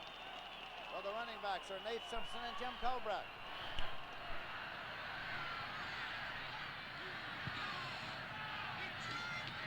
Whitehurst going long. Lofton incomplete. Lofton trying to run underneath it. 4th and 10 at the 44, and here comes Beverly in the punting unit. And I'll tell you one thing, Tom Hannon was just hoping that it was incomplete because he couldn't keep up with James Lofton going down the sideline, just a little bit overthrown because he could not have got to that football. 2 minutes, 2 seconds left in the overtime period. Beverly's back to punt. Devin Miller's back center deep to receive it for the Minnesota Vikings.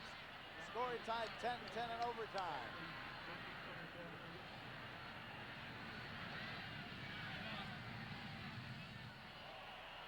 Devin Miller at the 22, fair catch. So the Vikings start 1st and 10. Now, if this game ends in a tie, it'll just put added pressure on both these teams heading down the stretch, Lindsey. The Vikings next week at home against the Philadelphia Eagles, and then they play the last 2 games on the road against Detroit and Oakland. The Packers have all 3 games on the road at Tampa Bay next week, the Bears in Chicago, and they finish up in LA. So who's got the tougher schedule? You'll never know till they finish it.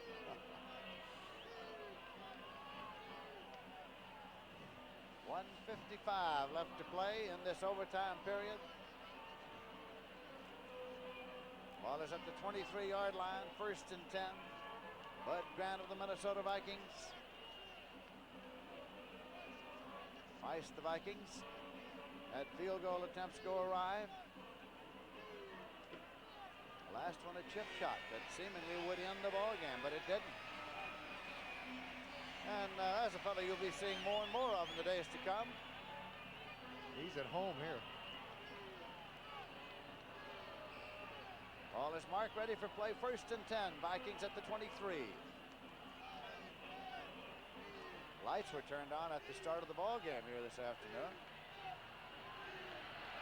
They were not all that's necessary, but they're needed right now. Foreman and Ricky Young for Fran Tarkenton. Tarkenton out to Foreman. 25 to the 28-yard line. They picked up 5 yards on the play. John Anderson made the stop. It'll be 2nd down and 5 for the Vikes.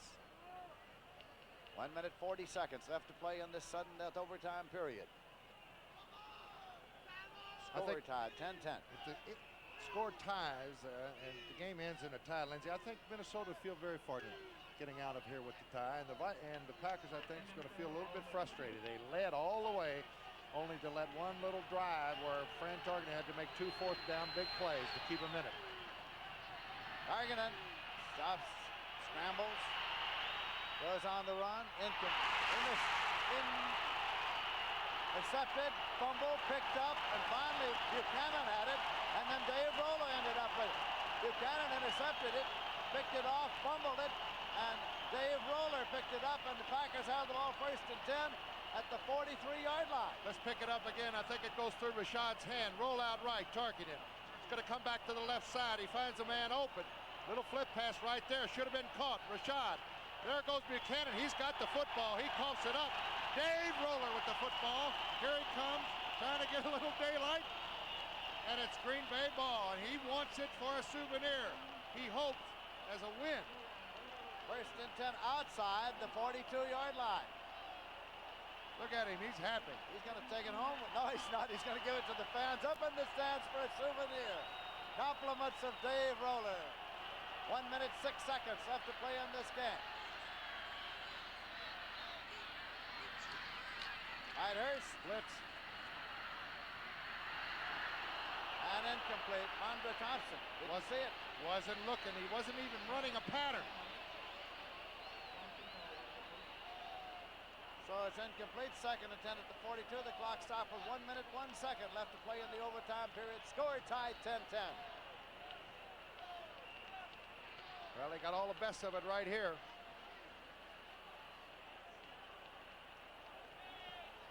And if you're wondering if that was an interception, folks, sitting back in Minneapolis, it looked as if Buchanan ran for about 3 steps. Yes.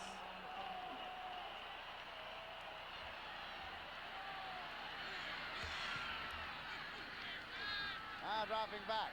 Here's Whitehurst. There's your turn in. Yes, it is to Andre Thompson. And he is at the 25-yard line. Andre Thompson. And now Green Bay is calling for a timeout. Green Bay is calling for a timeout. And it stops the clock with 49 seconds left. The ball is at the 25.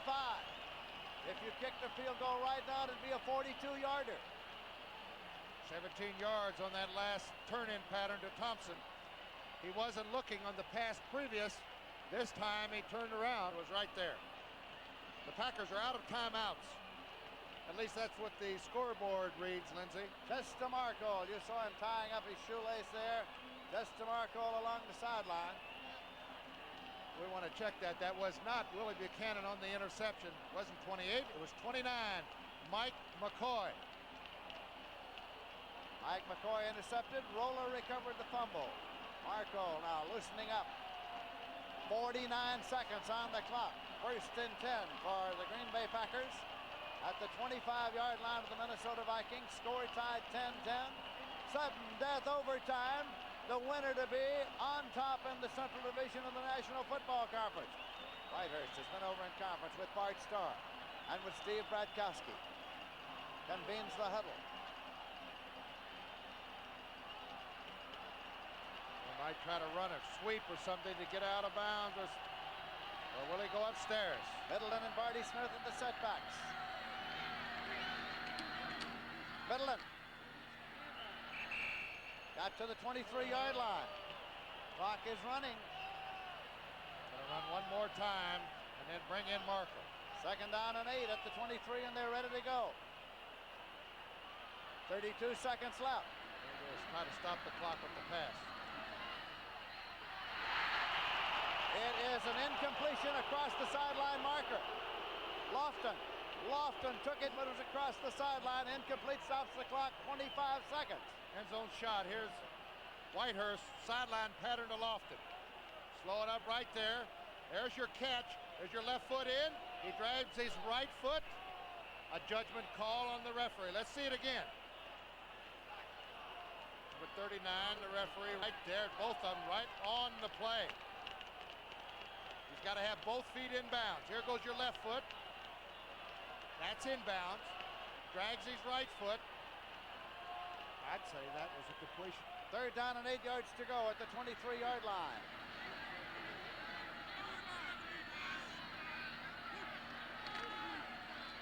Again, they tried that same play. Well, Lofton tried to turn out. That time Nate Wright was guessing. And David Whitehurst very alertly threw it out of bounds. So now with 21 seconds on the clock, here comes Chester Markle in to try a field goal as the Green Bay Packers try to win it here in sudden death overtime. You see Chester Markle now at the 30-yard line. It'll be a 40-yard attempt.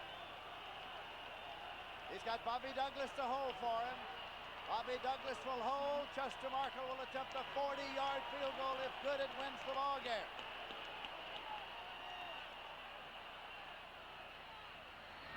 Snap, Markle boots. No good. No good. It is no good. No good. He hooked it left. And so, we have 17 seconds on the clock. Here it is. He just hooked it. Had no chance at all. So we're going to have a tie ball game unless some miracle happens as far as the Vikings are concerned. Ball goes over at the line of scrimmage, which is just short of the 23-yard line.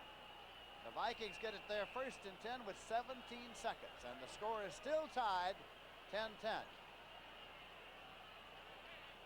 And in the overtime, each team has had a shot at the field goal, and neither has been able to cash it in. Bart Starr. And Denmar has not missed an They hit the deck. The Minnesota Vikings are simply going to let Targman hit the deck and run out the clock. Green Bay Packers cannot stop it, and so it is counting down. 9 seconds, 8 and 7 and 6 and on as you see the clock running. And this is a tie ball game. 2 seconds, 1 second, and in sudden death overtime, neither team was able to score, and the game has ended in a final score of a 10-10 tie between Minnesota and Green Bay.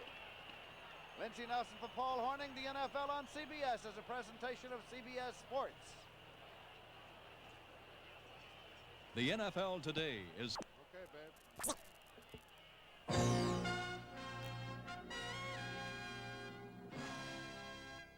The leader of a new rock band is the object of a sisterly battle as Julie falls for Barbara's bow on One Day at a Time.